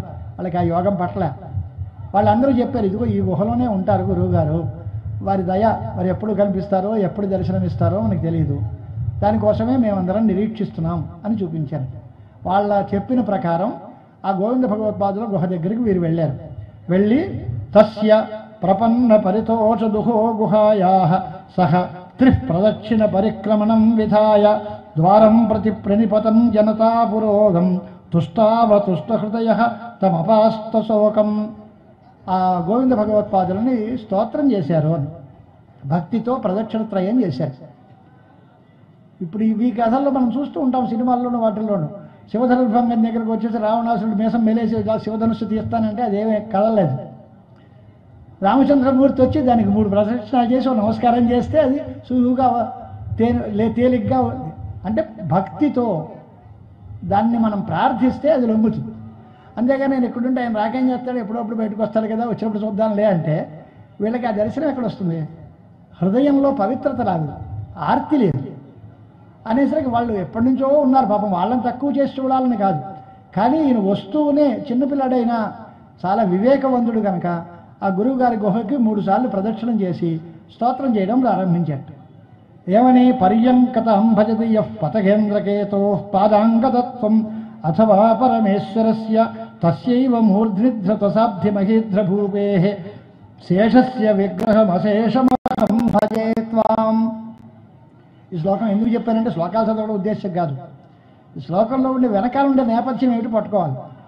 ఆయన గోవింద భగవత్పాదుల వారు ఆదిశేషువు యొక్క అపరావతారం. ఆదిశేషువు ఏం చేస్తూ ఉంటాడు? శ్రీ మహావిష్ణువుకి పర్యంకంగా ఉంటాడు, లేదా పరమశివుడికి అలంకారంగా ఉంటాడు. ఇద్దరికీ కామన్ పాయింట్, ఎవరికి వన్ సైడెడ్ కాదు. నేను ఏదో ఆ పార్టీ వాళ్ళతో తిరుగుతున్నాను అంటే రెండో పార్టీకి కోపం వస్తుంది, లేదా ఈ పార్టీ వాళ్ళతో తిరుగుతున్నాను వాడికి కోపం వస్తుంది. ఈయన రెండిటికి కామన్ పార్టీ, ఈయనకేమీ పార్టీలు లేవు. యః పతగేంద్రకేతో పర్యంకతాం భజతి, శ్రీ మహావిష్ణువుకి తల్పంగా ఉన్నాడు. పోనీ అన్నారు కదా ఈ వైష్ణవ పక్షపాతేమో కాదు. తర్వాత అథవా పరమేశ్వరస్య మూర్ధ్ని, ఆయన అలంకారంగా ఆయనకున్నాడు. అంతే తప్ప ఆయన చుట్టూ ఈయన చుట్టూ తిరగడమే తప్ప ఈయనకంటూ స్పెషల్ ఐడెంటిటీ లేదా అని కాదు. తస్య మూర్ధ్ని ధృత సాబ్ధి మహీద్ర భూమే అని పర్వతాలు సముద్రాలతో కలిగిన భూమండలాన్ని అంతటినీ తన నెత్తి మీద మోసేంత సమర్థుడు, స్వయంగా సమర్థుడు, మహావిష్ణువు యొక్క పరమేశ్వరుడు యొక్క అనుగ్రహాన్ని పొందినవారు. అలాంటి వాడు ఆయన. ఆయన ఎవరు? శేషస్య విగ్రహం, ఆదిశేషువు యొక్క అవతారము. ఇదంతా వెనకాల నేపథ్యం. ఇక్కడ అశేషం అహం భజేత్వాం, శేషస్య విగ్రహం అశేషం 2 పదాలు వాడారు. శేషుడు యొక్క విగ్రహము, అశేషుడు, రెండిటి వల్ల వచ్చే అర్థం ఏమిటి అంటే శ్రోత్రియం బ్రహ్మనిష్టం అని ఏ ఉపనిషత్తు చెప్పిందో ఆ అర్థం వస్తుంది. శేషస్య విగ్రహం అన్నారు కనుక శ్రోత్రియుడు, అశేషం అన్నారు కనుక బ్రహ్మనిష్ఠుడు. శ్రోత్రియుడు బ్రహ్మనిష్ఠుడు అయినటువంటి గురువుని సేవించాలి అని మనకి ఉపనిషత్తులు చెప్పే కనుక అలాంటి లక్షణాలు కలిగినటువంటి భగవత్పాదుల దగ్గరికి మేము వచ్చాము. ఈయన ఇలా ఎందుకు వచ్చాడు? అసలు శేషస్య విగ్రహం అంటే ఆదిశేషుడు ఇలాగ ఎందుకు వచ్చాడు? గోవింద భగవత్పాదులు గారు రావాల్సిన అవసరం ఏముంది అని అంటే దానికి కారణం చెబుతున్నాడు. ఆదిశేషువు పూర్వం 1000 ముఖాలతో పతంజలిగా భాష్యం చెప్పేవారట, వ్యాకరణ భాష్యాన్ని, పతంజలి అని పేరుతో. ఆయన చెబితే 1000 పడగలతోటి విషం కక్కేస్తూ ఉంటే శిష్యులందరూ ఆ మంటల్లో మాడి మసైపోయి భయపడిపోయేవారు.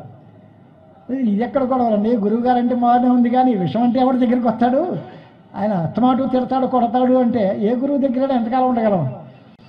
అంచేత ఆ పతంజలి రూపంలో ఉన్న ఆదిశేషువు 1000 ఫణాలతోటి విషం కక్కుతూ ఉంటే దానికి శిష్యులందరూ చాలా భయభ్రాంతులైపోయారు. అయ్యో శిష్యుల బాధ చూసి కరుణతో, అయ్యో నేను ఈ వేషంలో ఉంటే శిష్యులకి దూరంగా ఉంటున్నాను కనుక నేను వేషం మార్చి శాంతమైన విగ్రహాన్ని సంపాదించుకుని నేను శిష్యులకి అందుబాటులో రావాలి అనుకునే ఉద్దేశంతో ఆ శేషుడే గోవింద భగవత్పాదులుగా తిరిగి వచ్చారు అని. దృష్ట్వా పురా నిజ సహస్రముఖీం అభైషుడంతే వసంత ఇతి తామపహాయ శాంత ఏకాననేన భువి యస్వతసు అవతీర్య శిష్యాన్ అన్వగ్రహీత్ నన్ను సయేవ పతంజలిస్త్వం. నీవే పతంజలివి, నీవే శేషుడివి. ఆ రూపం ఎందుకు మార్చావు అంటే ఆ 1000 ముఖాలతో విషం కక్కుతూ ఉంటే శిష్యులకి భయం అని. అంచేత శిష్యానుగ్రహం కోసం ఏకాననేన శాంత 2 పదాలు వాడారు. ఒకే ముఖంతో శాంతంగా చక్కగా శిష్యులు ఎవరైనా వస్తే అయినా సందేహం ఉందా తీరుస్తుందా కూర్చో అని శిష్యానుగ్రహం చేయడం కోసమని పరమశాంత స్వభావంతో గోవింద భగవత్పాదుల వారుగా అవతరించారు. అక్కడికి వెళ్ళారు, చాలా సంతోషించారు ఆయన. తం అఖిల గుణపూర్ణం వ్యాసపుత్రస్య శిష్యాదధిగత పరమార్థం గౌడపాదాన్ మహర్షేహన్. సరే బాగానే ఉంది, ఈయన గౌడపాదుల దగ్గర చదువుకున్నారు అనాలి కదా.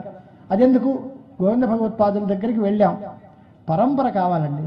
మన గురువు గారి దగ్గరికి, భారతీయ తీర్థుల వారి దగ్గరికి ఎవరైనా పండితులు ఇచ్చారనుకోండి, అయ్యా ఏం చదివారు, ఏదో వేదాంతం చదివారు. ఎవరి దగ్గర మొట్టమొదటి ప్రశ్నే వేస్తారు, ఎవరి దగ్గర చదివారు. అలా లేకపోతే నాకు నా అంతా నేనే చూసి చదివేసుకున్నానండి అంటే నీది సంప్రదాయరహితమైన పాండిత్యం. నువ్వు ఎంత బుద్ధిమంతులైనా కావచ్చు, నీ బుద్ధి వంకర దారి పట్టవచ్చు. సంప్రదాయం లేకపోతే దాన్ని మేము ఆదరించాం. భగవత్పాదులే ఆ మాట రాశారు గీతాభాష్యంలో, తస్మాత్ అసంప్రదాయవిత్ సర్వశాస్త్రజ్ఞోపి మోక్షవదుపేక్షణీయ.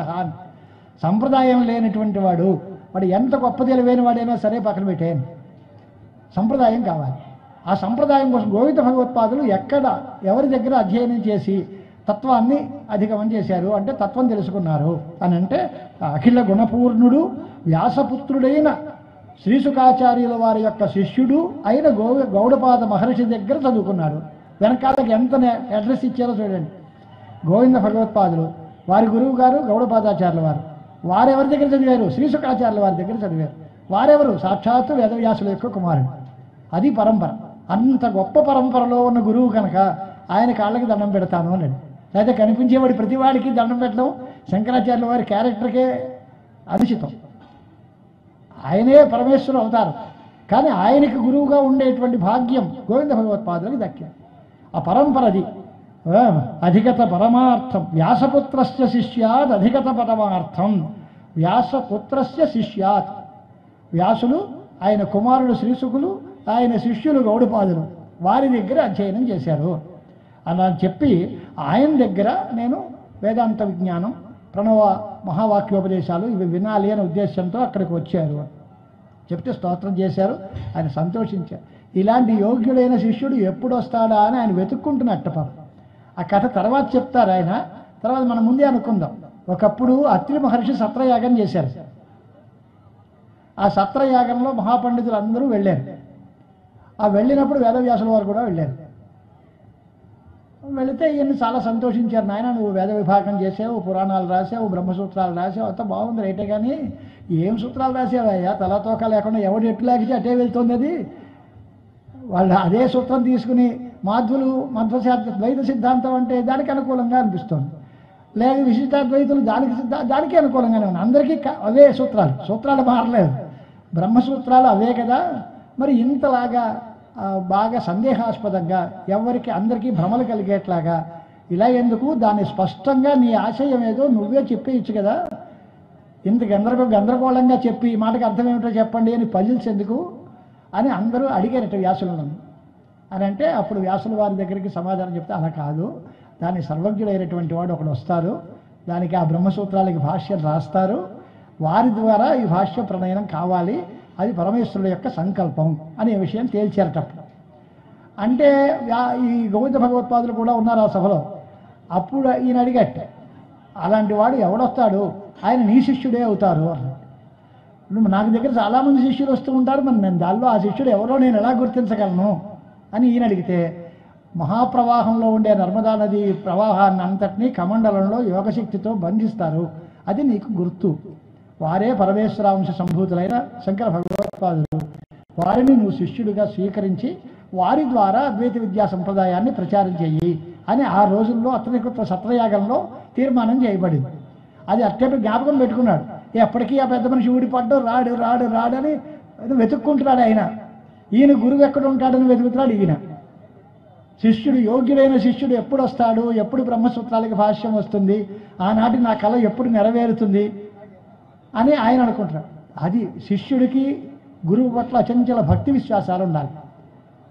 గురువుకి శిష్యుడి మీద అమిత ప్రేమానురాగాలు ఉండాలి. అవి రెండూ లేకపోతే ఏకత్రైవానురాగ చేత అంటే రసాభాసం. భార్యకి భర్త మీద ప్రేమ ఉండాలి, భర్తకి భార్య మీద అనురాగం లేకపోతే నేను వన్ సైడెడ్గా నేను ఆయన్ని కావాలనుకుంటున్నాను కానీ ఆయనకి నేను ఎక్కలేదండి అంటే ఏముంది దానిలో? చేత రసాభాసగా తయారైపోకూడదు. గురు శిష్యుల పట్ల ఉండే బంధం చాలా గొప్ప బంధం. లోకంలో బంధాలు ఎన్ని రకాలు ఉంటాయి మనం చెప్పగలమండి? కానీ శంకరాచార్యుల వారు స్పష్టంగా చెప్పేశారు లోకంలో ఉండే బంధాలు ఎన్ని రకాలు అనేది చెప్పేశారు ఆయన. ఎలాగా అని అంటే మా పితృపుత్ర భావం ఒకటి, గురు శిష్య భావం ఒకటి. ఎక్కడ చెప్పారండి అని దక్షిణామూర్తి స్తోత్రంలో చెప్పారు. శిష్యాచార్యతయా తథైవ పితృపుత్రాధ్యాత్మన భేదత అన్నది. శిష్యుడు ఆచార్యుడు ఇదొక సంబంధం, పితాపుత్రులు తండ్రి కొడుకులు అనేది ఒక బంధం. ఇలాంటి బంధాలతో లోకం కొంతమంది వెనకాల వాళ్ళలో ఏం చెప్తాం, పదవాక్య ప్రమాణ పారావార పారేణ అంటే ఆ మూడు దర్శనాల్లోనూ పారావారం చూశారు అంటే ఈయన ఇది అది అని లేదు, శాస్త్రాబ్ధి అన్నారు. అన్ని శాస్త్రములు సముద్రాలు, ఆ శాస్త్ర సముద్రాలు అన్నిటి యొక్క అంతు చూసినటువంటి మహానుభావులు మన మహాసన్నిధానం వారు. అలాగా అంతు చూడాలి, అది ఒక పాండ్యం. అంతవరకు వెళ్ళలేవండి అంటే స్నానం చేసి రండి అంటే కంఠదగ్నం, నాభి దగ్నం, అలాగా జాను దగ్నం. దగ్నచ్చ అనేది ప్రత్యయం వ్యాకరణంలో. దగ్నచ్చ అంటే లోతు, మొల లోతు. అది కూడా లాలేదండి అంటే కూర్చుని ఒడ్డు మీద కూర్చుని మార్జన చేసుకోండి అయ్యా, పవిత్ర పవిత్ర సర్వావస్థాంగతో అని జలం నెత్తి జల్లుకొని జాలిపోండి. అలాగా ఆ బ్రహ్మసూత్ర భాష్యం ఇంట్లో పెట్టుకుని దాని మీద ఒక పువ్వు పెట్టి, స్వామి ఈ జన్మలో నేను చదివే యోగ్యత లేదు, మళ్ళీ జన్మకైనా చదివే భాగ్యం పట్టించండి అని దండం పెట్టచ్చు. శంకరాచార్య వాంగ్మయాన్ని మనం పరిశీలన చేయాలి. శంకరుల వాంగ్మయం గురించి చెప్పాలి అంటే మళ్ళీ సైడ్ ట్రాక్ కొత్తదోకి పోతుంది. శంకరుల అద్భుతమైన వాక్కు, దానిలో చింతాసంతతి తూల వాతలహరి వేదోల్లస చాతురి సంసారాబ్ధితరీ అన్న భగవత్పాదీయ వాగ్వైఖరి. శంకర భగవత్పాదాచార్యుల యొక్క వాగ్వైఖరి సంసారాబ్ధి తరీహి అంటే సంసారం అనే సముద్రాన్ని దాటడానికి ఉపయోగపడే నౌక లాంటిది, నావ లాంటిది. ఆ వాంగ్మయాన్ని పట్టుకుంటే మనం సంసార సాగరం దాటి వెళ్ళిపోగలం అవతలే. అది లేకపోతే సంసార సాగరానికి యువతలే ఉంటాం తప్ప దిగుదామంటే దానిలో మునిగిపోతాం. ఒక అందమైన మాట రాశారు గంగ గురించి చెబుతూ, విద్యారణ్యుల వారే రాస్తారు. విష్ణు పాదోద్భవమైన గంగ ఉంది, అలాగే శంకరాచార్య స్వామి వారి యొక్క ముఖపద్మం నుంచి ఆవిర్భవించిన గంగ ఒకటి ఉంది. ఈ రెండు గంగలకి తేడా ఏంటి అని. విష్ణు పాదోద్భవ గంగలో మునిగితే మనం మునిగిపోవడమే తప్ప బయటికి రాము.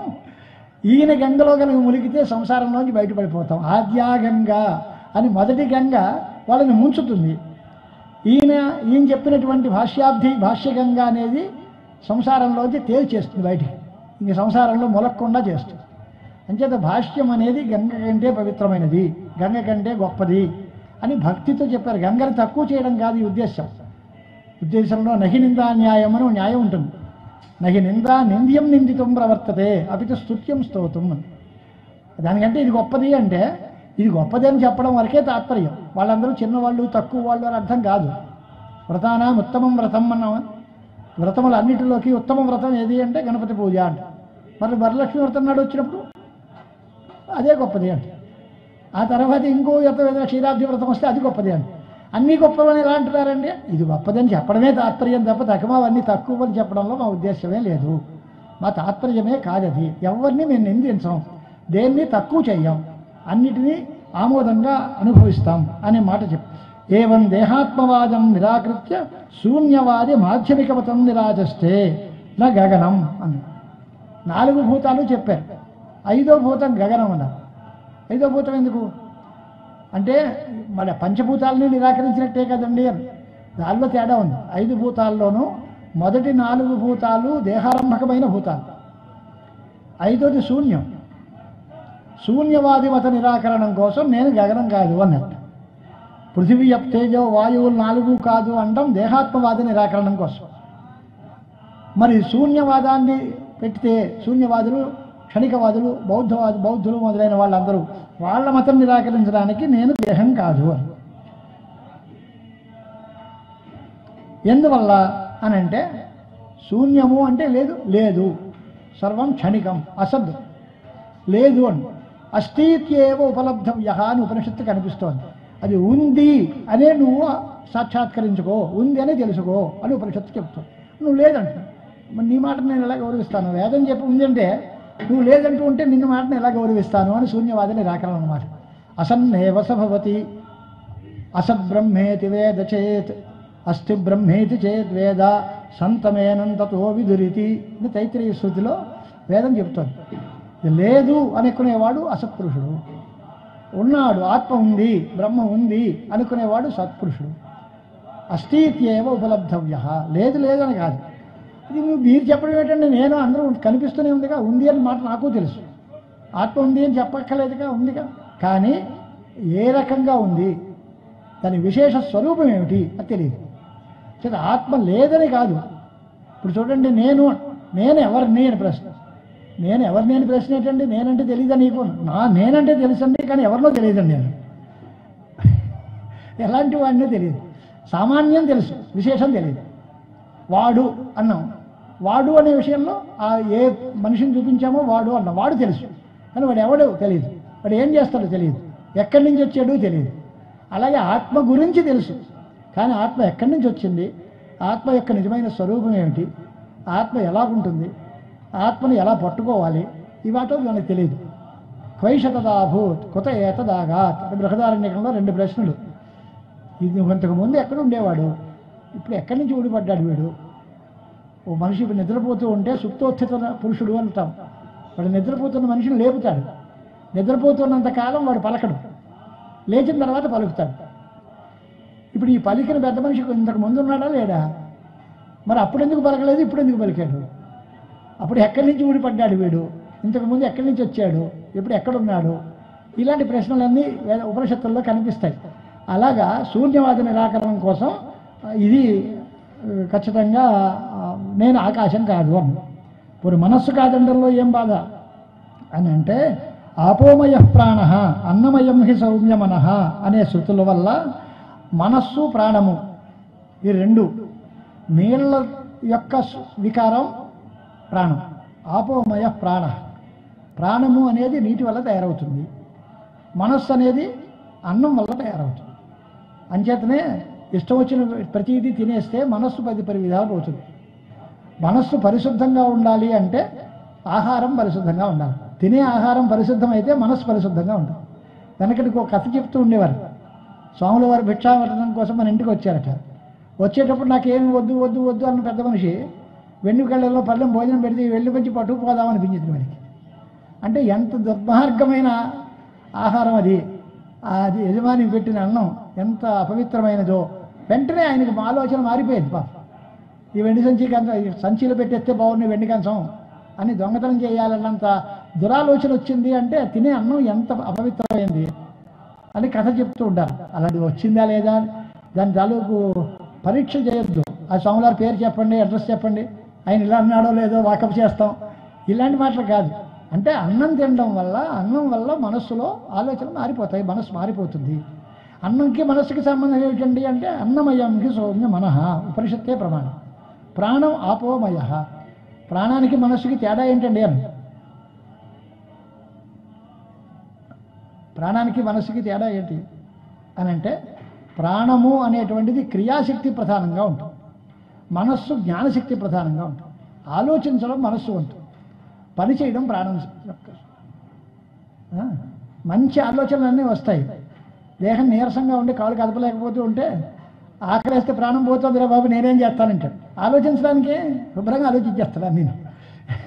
మనస్సు పనిచేస్తోంది కానీ ప్రాణశక్తి పోతోంది, ప్రాణం బలం లేదు. అంచేత ప్రాణం వేరు మనస్సు వేరు. కొన్ని దీనిలో ప్రాణం ఆత్మ అనుకుందాం, ప్రాణమయ కోశం. భృగువల్లిలో ఇవన్నీ వరుసగా ఉన్నాయి. అన్నం బ్రహ్మే దివ్యజానాత్, ప్రాణో బ్రహ్మే దివ్యజానాత్, తర్వాత మనో బ్రహ్మే దివ్యజానాత్, విజ్ఞానం బ్రహ్మే దివ్యజానాత్, ఆనందో బ్రహ్మే దివ్యజానాత్ అని అన్ని రకాల కల్పనలు ఉపనిషత్తుల్లోనే చెప్పారు. చివరికి ఇవేవీ కాదు, బ్రహ్మపుచ్చం ప్రతిష్ఠ అని తర్వాత చెప్పారు. ఈ అన్నమయ, ప్రాణమయ, మనోమయ, విజ్ఞానమయ, ఆనందమయ కోశాలకి అతీతంగా ఉండేటువంటి ఆత్మస్వరూపం అది ఉంది వేరేగా. ఈ పంచకోశ అతీతమైనది, అది దేహత్రయ అతీతం, కాలత్రయ అతీతం. ఇందాక నుంచి మనం అథర్వశీర్షోపనిషత్తు వింటున్నాం. త్వం దేహత్రయాతీత, త్వం కాలత్రయాతీత. మనకి మనుషుల్లో అవస్థాత్రయం, కాలత్రయం, దేహత్రయం ఇవన్నీ ఉన్నాయి. స్థూల సూక్ష్మ కారణ దేహాలని 3 దేహాలు. స్థూల దేహం, సూక్ష్మదేహం, కారణ శరీరం 3. ఈ శరీరాలు 3 కాదు. అలాగే జాగ్రత్త, స్వప్న, సుషుప్తి అవస్థలు 3. కానీ ఈ 3 కంటే అతిరిక్తమైనది ఆత్మ. అవస్థాత్రయ అతీతము, కాలత్రయ అతీతం. భూత భవిష్యత్ వర్తమానములు అనే కాలములు పరిమితమైన ఉత్పత్తి పొందిన వాటికి ఉంటాయి. ఆత్మకి భూతం లేదు, భవిష్యత్తు లేదు, ఇది ఎప్పుడూ ఉండేది. దానికి భూతం ఏమిటి? అయిపోయింది అంటే భూతం, రాబోతుంది అంటే భవిష్యత్తు. భూతం లేదు, భవిష్యత్తు లేదు, కాలత్రయాతీతమైనది ఆత్మ. ఆ రకమైనటువంటి నిర్ణయాలన్నీ మనకు కనిపిస్తాయి కనుక మన ఆత్మవాద నిరాకరణం, ప్రాణాత్మవాద నిరాకరణం చేయాలి. దానికోసం చెప్పారు, నేను మనస్సు కాదు, నేను ప్రాణం కాదు. నా ప్రియంద్రయాణ్యపి తద్విద్ధి తతో వశిష్ఠ. ఈ శ్లోకంలో మనస్సు నిరాకరించారు అన్నారు. ఎప్పుడైతే మనస్సు కాదన్నాడో మనస్సులో పుట్టే క్షణిక విజ్ఞానం కూడా కాదు అని తేలిపోయింది. క్షణిక విజ్ఞానవాదులు బౌద్ధులు. క్షణిక విజ్ఞానవాదం మనస్సులో ఒక్కొక్క క్షణంలో ఒక్కొక్క విజ్ఞానం వస్తుంది, ఆ విజ్ఞానం పుట్టిపోతుంది, తర్వాత విజ్ఞానం మళ్ళీ కలుగుతుంది. అలాగా సర్వం క్షణికం, సర్వం శూన్యం. వాటిల్లో ఉండే అవాంతర భేదాలు వాళ్ళు 4 రకాలు: సౌగతులు, సౌత్రాంతికులు, వైభాషికులు. బౌద్ధుల్లో 4 రకాలు. అలాంటి మతాలు అన్నీ ఆయన కాలంలో ఆయనకి తెలుసు కనుక వాటిని అన్నిటినీ స్పృశిస్తూ వాటన్నిటికీ సమాధాన గ్రంథంగా అది కాదు, ఇది కాదు, అది కాదని. మనకి ఈ కాదు కాదనడం తెలిసిందే తప్ప ఎందుకు కాదంటున్నాడు అనేది తెలియదు. ఏది కాదంటున్నాడు, ఎందుకు కాదంటున్నాడు, ఈ కాదండంలో వెనకాలండే నేపథ్యం ఏమిటి? నేను భూమి కాదు అంటే ఉద్దేశం ఏమిటి అంటే దేహాత్మవాద నిరాకరణం చేయడం ఉద్దేశం. నేను ఇంద్రియాలు కాదు అంటే ఇంద్రియాత్మవాది చార్వాక ఏకదేశ మతాన్ని ఖండించడం కోసం ఉద్దేశం. అలాగే మనో నిరాకరణం చేయడం అంటే క్షణిక విజ్ఞానాత్మవాది బౌద్ధ మత నిరాకరణం కోసం ఈ మాట అన్నాడు అనేటువంటిది చాలా స్పష్టమైనటువంటి విచారణలు అన్నీ ఉన్నాయి. ఇప్పుడు దీని తర్వాత సిద్ధాంతంలో పోనీ అలా కాదు, తద్గుణములే, దేహము ఉపాదానం కాదు, రైటే. దేహమంది ఉండేటువంటి శబ్ద స్పర్శ రూపరస గంధాలనే గుణాలు ఉంటాయిగా, వాటి వల్ల అవే ఆత్మని ఎందుకు అనుకోకూడదు? పంచతన్మాత్రలు అంట, అవే ఆత్మని ఎందుకు అనుకోకూడదు అని అంటే దాన్ని ఖండనం కోసం తద్గుణావాన్, ఇవి వాటి యొక్క గుణములు, ఇవేవి నేను ఆత్మ కాదు. ఎందువల్ల అని అంటే ఇదానీం పశ్యామి శృణోమి ఇత్యాది అనుభవాలు ఉన్నాయి. నేను ఇప్పుడు చూస్తున్నాను, ఇప్పుడు చూస్తున్నాను అంటే ఈ క్షణంలో ఉన్నది, అప్పుడు లేదనే అర్థం. మరి ఇప్పుడున్నది అప్పుడు లేనిది అంటే ఒక కాలానికి పరిమితంగా లోబడి ఉన్నదేగా, పరిచ్ఛిన్నం. ఆత్మ అపరిచ్ఛిన్నం, ఒక కాలానికి కట్టుబడి ఉండేది కాదు. ఈ కాలంలో ఉంది, ఆ కాలంలో లేదు అనడం కుదరదు. ఈ గుణం ఇప్పుడు వచ్చింది, తర్వాత పోయింది అనొచ్చు. ఎలా ఉంటుందండి? మనకి అందరికీ అనుభవంలోనే కనిపిస్తాయి. మామిడికాయలు కావులో వేస్తే మనం పెట్టేటప్పుడేమో ఆకుపచ్చగా గట్టిగా ఉంటాయి, తీసేసరికి అది పసుపు పచ్చగా మారి పెద్దగా తయారవుతాయి. రూపం మారిపోయింది, రంగు మారిపోయింది, స్పర్శ మారిపోయింది. ఏమిటండి ఇవన్నీ అంటే పాకవశం చేత మారుతూ ఉంటాయి. విజాతీయ తేజస్ సంయోగం వల్ల పూర్వతమైనటువంటి ఆకుపచ్చటి రూపం పోయి పచ్చగా మారుతుంది, గట్టిగా ఉండే స్పర్శ పోయి మెత్తగా మారుతుంది, లోపల ఉండే పులుపు పోయి తీపి వస్తుంది. అన్ని చోట్ల మారిందా అండి అని? అన్ని చోట్ల అన్నీ మారాలని నియమం లేదు. కొన్ని చోట్ల రంగు మారుతుంది, రుచి అలాగే ఉంటుంది. పచ్చగా బంగారంలా ఉంది కదా అని బాగా డబ్బు పెట్టుకుంటాం, నోట్లో పెట్టుకోలేనంత పుల్లగా ఉంటాయి. అలా పచ్చగా ఉన్నాయి కదా వదిలేస్తాం, ఆకుపచ్చగా ఉన్నాయని. అవి తీయగా మధురంగా ఉంటాయి. మనం ఏం చేస్తాం? వాటి స్వభావం, దానిలో రంగు మాత్రమే మారింది, రుచి మారలేదు, లేదా అన్నీ మారాయి, లేదా ఏదీ మారలేదు, మన ఇష్టం. అది లోక స్వభావం చేత ప్రకృతికి నియంత్రితమై ఉంటుంది. అలా ఉంటుందా అండి? ఉంటుందండి. ఎందుకు ఉండదు? ఆవు గడ్డి తింటుంది, పాలు ఇస్తుంది. పోనీ ఆ గడ్డి మనం తింటామంటే పాలు వస్తాయా? అంటే మనం తింటే రావుగా. అది గోజఠడానికే ఉంది ఆ శక్తి. గడ్డి తింటే గడ్డిని పాలుగా మార్చే శక్తి కేవలం ఆవు యొక్క జఠరానికే ఉంది. అలాగే ఓ తల్లి బిడ్డకి ప్రసవం చేసింది, బిడ్డకి జన్మనిచ్చింది అంటే మాతృగర్భానికి ఉంది ఆ స్థాయి.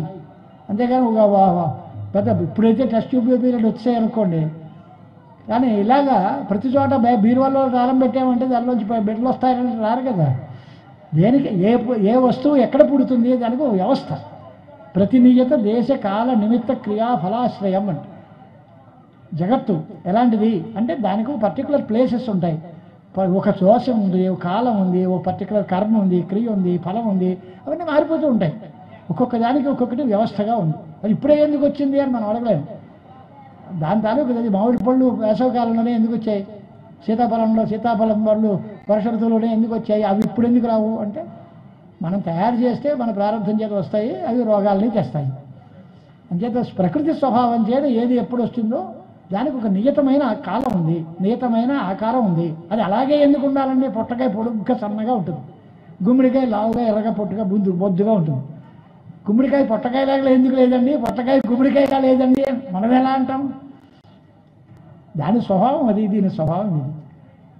అంచేత దాన్ని మనం మార్చలేము. ప్రకృతి నియంత్రితమైలు ఉంటాయి. అంచేత ఆ గుణాలు కూడా కాదు. ప్రత్యేకము ఇంద్రియముల ఆత్మ కాదు. పోనీ ప్రత్యేకం ఇంద్రియాల ఆత్మ అంటే వచ్చే ప్రమాదం ఏమిటి అని అంటే, చూసింది కన్ను, చెప్పేది నోరు. చెప్పే నోరు చూడలేదు, విన్న చెవి మాట్లాడదు, చూసిన కన్ను పలకదు. మరి మనం చూసాం, విన్నాం, మాట్లాడుతున్నాం. వీడెవడు? మాట్లాడేవాడు ఎవడు? చూసినవాడా, విన్నవాడా అంటే ఏది కాదనాలి. కానీ మనం ఏమంటున్నాం? నేనే విన్నాను, నేనే చూశాను, నేనే చెబుతున్నాను అని. ఇవన్నీ ఈ నేనంటే ఎవరు? కన్నా, చెవ్వా, నోరా? ఏది? మూడు ఒకటేగా ఉన్న వాడుస్తున్నాంగా. నేనే విన్నాను, నేనే చూశాను, నేనే మాట్లాడుతున్నాను. ఈ మూడు నేనే అంటున్నాం. ఈ మూడు రకాలు విడివిడిగా ఉన్నాయి. అంచేత ఇంద్రియాత్మవాదం తప్పు. మరి ఏం చేయాలి అంటే ఇంద్రియాలని సాధనాలుగా తీసుకోండి. అవి వద్దనలేదు మేము, కానీ అవి కాదు తెలుసుకున్నవి. వాటితో ఈ పని చేసి వంట చేసిన మనిషి ఉంటారండి. నేను గ్యాస్ స్టవ్ వండాను, లేదా కట్టెల పొయ్యితో వండాను, కుంపటి పొయ్యి వండాను అంటే నేను కుంపటి, నేను గ్యాస్ స్టవ్ అంటే అలాగా నేను గ్యాస్ స్టవ్ కాదు కదా. గ్యాస్ స్టవ్ను ఉపయోగించుకుని నేను వండాను, నేను కట్టెల పొయ్యి మీద వండాను, నేను గిన్నెతో వండాను.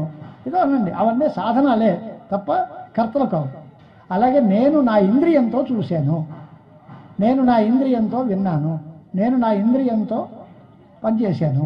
ఈ మాటలన్నీ ఉంటాయి కదా. ఇంద్రియాలన్నీ సాధనాలు. ఒక గొడ్డలతో చెట్టు నరికితే గొడ్డలు నరికింది అని అనరు, గొడ్డలితో చెట్టు నరికాడు అంట. గొడ్డలి సాధనమే తప్ప కరణం, ప్రతి సాధనం ఒక కర్త కావాలి అంటుంది. ఆ కర్త ఎవరు? ఆత్మ. ఈ ఇంద్రియాలన్నీ సాధనాలు మాత్రమే తప్ప ఆత్మ కాదు. చేత ఇంద్రియాత్మవాద నిరాకరణం చేశారు. ఇక మరి ఇంకోటి ఏముంది చివరికి? ఇంద్రియాన్ని కాదు. అంచేత ఇదంతా అదే ఏది పడితే అదే కాదు అంటున్నారండి. ఏమిటో చెప్పండి అని. మనకు కనిపించేవి ఇవన్నీ. శరీరం కనిపిస్తోంది, ఇంద్రియాలు అనుభవంలో ఉన్నాయి. కనిపించవు, ఇంద్రియాలు అనుభవంలో ఉన్నాయి. మరి తెలుసు, బుద్ధి ఉంది, ప్రాణం ఉంది అంటున్నాం. ఇవేవి కాదండి. మరి ఏమిటో చెప్పవయ్యా, ఈ నసందుకు మాకు నువ్వు ఇవన్నీ కాదు, అది కాదు, ఇది కాదు, అది కాదంటావు. కాదంటావే తప్ప అసలు ఏమిటో చెప్పవే అని అంటే, తదేకో వశిష్ట శివ కేవలోహం. చివరికి మిగిలినటువంటి పరమశివుణ్ణి నేనే. శివ అంటే మళ్ళీ విభూతి, రుద్రాక్షమాలేవి, త్రిశూలం ఏది అనకూడదు. అది గౌణరూపం. ఆ నామరూపాతీతమైన చైతన్యం. అది విష్ణుతత్వం అనండి, శివతత్వం అనండి, అమ్మవారు అనండి, గణపతి అనండి, ఏదైనా అనండి మీ ఇష్టం. చివరికి మిగిలినది శాశ్వతమైనది, నిత్యమైనది, శుద్ధమైనది, బుద్ధమైనది, ముక్త స్వభావమైనది ఆత్మ వస్తువు నేనే అయ్యున్నాను అని అర్థం. దీనిలో ఆత్మ పనిచేస్తాడా, చేయడా, లేదా ఫలితాన్ని అనుభవిస్తాడా, అనుభవించడా? ఈ ప్రశ్నలు. దర్శనాల్లో రకరకాల సిద్ధాంతాలు ఉంటాయి. ఆత్మకర్త భోక్త కూడా అవుతాడు అంటే వాడు చక్కగా వండుకు తింటాడు. ఇంట్లో ఒకడు స్వయం పాకం చేసుకునేవాడు ఉన్నాడు అనుకోండి, వాడికి కావాల్సింది వాడు వండుకుంటాడు, శుభ్రంగా తింటాడు. వండుకోవడం వాడి పనే, తినడం వాడి పనే. ఇంకొక మనిషి ఏంటి, వండడం ఆవిడ వంతు, తినడం మా వంతు. ఒక వెనకటికి ఇద్దరు కలిసి మాట్లాడారు, కలిసిమెలిసి పని చేసుకుందామని అర్థం. ఏమిటి అంటే వండడం నీ వంతు, తినడం నా వంతు, పక్క వేయడం నీ వంతు, పడుకోవడం నా వంతు, డబ్బు తేవడం నీ వంతు, ఖర్చు పెట్టడం నా వంతు, మంచి వాటా బాగా వేశారు రాను, అలాగా పని చేయడం నీ వంతు, అనుభవించడం నా వంతు. కర్తృత్వం నీది, భోక్తృత్వం నాది. సాంఖ్యుల పదం. సాంఖ్య ప్రకృతి కర్త్రి పురుషస్తు పుష్కర బలాశవన్ నిర్లేప. ఇల్లదిక పల్లుళ్ళలాగా హాయిగా వాళ్ళ కుర్చీలో కూర్చుని పేపర్ చదువుకుంటూ కాఫీ వచ్చా, టిఫిన్ వచ్చిందా అంటుంటాడు. ఏం చేస్తాడు? ఏం చేయడు. వాడికి దమ్మిడి లేదు, పని చేయడు, డబ్బంతా ఆవిడిది, ఖర్చు చేసేది, పని చేసేది అంతా ఆవిడే, అనుభవించేది మాత్రం వీడు. ఇది సాంఖ్యుల సిద్ధాంతం. అంటే కర్తృత్వం ఆవిడ యందు ఉంది, భోక్తృత్వం మాత్రం వీడి యందు ఉంది. అలాగే కర్తాభోక్త రెండూ అవుతాయి అని ద్వైతులు, తార్కికులు. తార్కికులు ఏం చేస్తారు? వాడేం చేస్తారు? ఆత్మకర్త భోక్త, ఆత్మే పని చేస్తుంది, ఆత్మే అనుభవిస్తుంది. మరి కర్తృత్వం లేదు కానీ భోక్తృత్వం ఉంది, అలాగా భోక్తృత్వం కూడా లేదు అన్నారు వేదాంతం. అది పని చేయదు, అనుభవించదు. నాహం కర్త నాహం భోక్త, నేను కాదు. కామకర్త నాహం కర్త, కామకారయిత నాహం కారయిత. నేను చేయట్లేదు, చేయించట్లేదు. ఈశ్వరుడు చేయిస్తున్నాడు, ఆయన చేత జరుగుతోంది. నేనేదో నిమిత్త మాత్రం అంతే తప్ప నేను చేస్తున్నాను అనే భావన నాకు లేదు. నేను చేయట్లేదు. అనుభవిస్తున్నావా? నేను అనుభవించట్లేదు. అదేంటయ్యా అనుభవిస్తున్నావు కదా, అంత మనస్సు అండి. బంధమోక్షం మనస్సంస్థవు అనే మాట ఉంది. బంధమోక్షములు రెండు మనస్సుకి సంబంధించిన విషయాలు. అంతేగాని ఆత్మకి బంధము లేదు, మోక్షము లేదు. కాదండి, ఆత్మకి మోక్షం రాదా? ఆత్మ నిత్యముక్త అంటున్నాగా. మోక్షం అంటే ఏంటి? విడుదల. విడుదల ఎప్పుడు? బంధం ఉంటే కదా. బంధమే లేదు అంటే, బంధం లేకపోతే మోక్షం ఏమిటి? ఇంకా వాడు బద్ధుడే కాకపోతే బంధం లేనప్పుడు విడుదల ఎందుకు? నాకు బెయిల్ ఇవ్వండి అని ఎవడు అడుగుతాడండి? మన అందరం అడుగుతాం, కోర్టులో బెయిల్ పిటిషన్ వేస్తాం. ఎవడి మీద అరెస్ట్ వారెంట్ జారీ అయ్యిందో, ఎవరిని జైల్లో పెడతారో వాడికి బయటపడడానికి ఏదో కావాలి అంతే తప్ప బంధమే లేనివాడికి మోక్షం ఎందుకు? బంధం లేకపోతే మోక్షం అక్కర్లే. మరి ఆత్మ బద్ధమా కాదా అంటే ఉందండి అన్నాం అనుకోండి. బంధం ఉంటే పోవడం ఎలాగా? బంధం నిత్యమైతే పోదు, బంధం లేకపోతే మోక్షం పనే లేదు. ఏం చేయాలి అని అంటే, బంధమోక్షాలు రెండు మనస్సులో ఉన్నాయ్యా, ఆత్మకి ఏమీ లేవు. మరి దానికైతే బాగుంది, వాడిని జైల్లో పెడితే నీకేం బాధ అని అంటే, అది వాడు వేరు నేను వేరు అనే జ్ఞానం లేదు. అదే నేను అనే తాదాత్మ్య అభిమానం ఏడిచింది. ఆ మనస్సుతోటి ఆత్మతోటి కలిసిపోయిన బంధం ఉంది కనుక మనస్సుకుండే బంధం తన బంధం అనుకుంటాం. దారాపుత్రాదిషు వికలేషు సకలేషవా అహమేవ వికలహ సకలోహం అంటున్నాడు. నా పెళ్ళానికి ఒంట్లో బాగోలేదండి, నా మనసు బాగోలేదండి. నీకేముంది? నువ్వు శుభ్రంగా దుఃఖలాగా ఉన్నావు కదా, అనారోగ్యం ఆవిడిది కానీ నీకేముంది అంటే, అబ్బే ఆవిడ అలా బాధపడుతూ ఉంటే నేను ఎలా ఉండగలనండి అంటే, మా కొడుకు ఉద్యోగం రావటం లేదండి, ఎంత తాపత్రయపడిపోతున్నాం, చాలా చికాగ్గా ఉందండి. నీ కొడుకు ఉద్యోగం రాకపోతే నీకే అని అంటే అధ్యాస. నేను వాడు వేరు కాదు, నా వాడు, అహంకార మమకారాదులు, నేను నాది అనే భావంతో వాళ్ళ మీద ఒక అభినివేశం, ఆత్మీయమైన భావం పెట్టుకోవడం వల్ల దాని సుఖ దుఃఖాలు తన సుఖ దుఃఖాలుగా భావిస్తాం. పోనీ అలాగే అందరి సుఖ దుఃఖాలు నీ సుఖ దుఃఖాలుగా అనుకో. అబ్బాయి అది మా వల్ల కాదండి, అది నేను చెప్తున్నాను. సర్వభూతముల యొక్క సార్వభూతాత్మత్వం అంటే అన్ని భూతములు సుఖంగా ఉంటే నా సుఖం, అన్ని భూతముల యొక్క దుఃఖం నా దుఃఖమే, సర్వభూతముల యొక్క సుఖ దుఃఖాలు నావే అనే భావిస్తే సంతోషమే. అది విశ్వాత్మత్వం వస్తుంది. అప్పుడు వేదాంత సిద్ధాంతం ఉండబడుతుంది. కానీ అలా ఒప్పుకోవట్లే. కొంతమంది పరిమితంగా పెట్టుకుని వీళ్ళు నా వాళ్ళు బాగుంటే చాలు, తక్కువ వాళ్ళు ఎంత పాడైపోతే అంత ఆనందం. ఇది ఎక్కడ కూడా ఇది రాగద్వేషాలు ఏమిటి, వ్యవహారం ఏమిటి అనే మాట వస్తుంది. అందుచేత తదేకో అవశిష్ట శివ కేవలోహం అని చెప్పి ఆత్మకి కర్తృత్వ భోక్తృత్వాలు ఉన్నాయా లేదా అనే పరిశీలనలో కర్తాభోక్త చేతి వైశేషికా, వైశేషిక దర్శనంలో కర్తాభోక్త కూడా ఆత్మ అవుతుంది అన్నారు వాళ్ళు. తార్కికులు, ప్రభాకర మీమాంసకులు వాళ్ళందరూ కూడా అదే దారిలో చేశారు.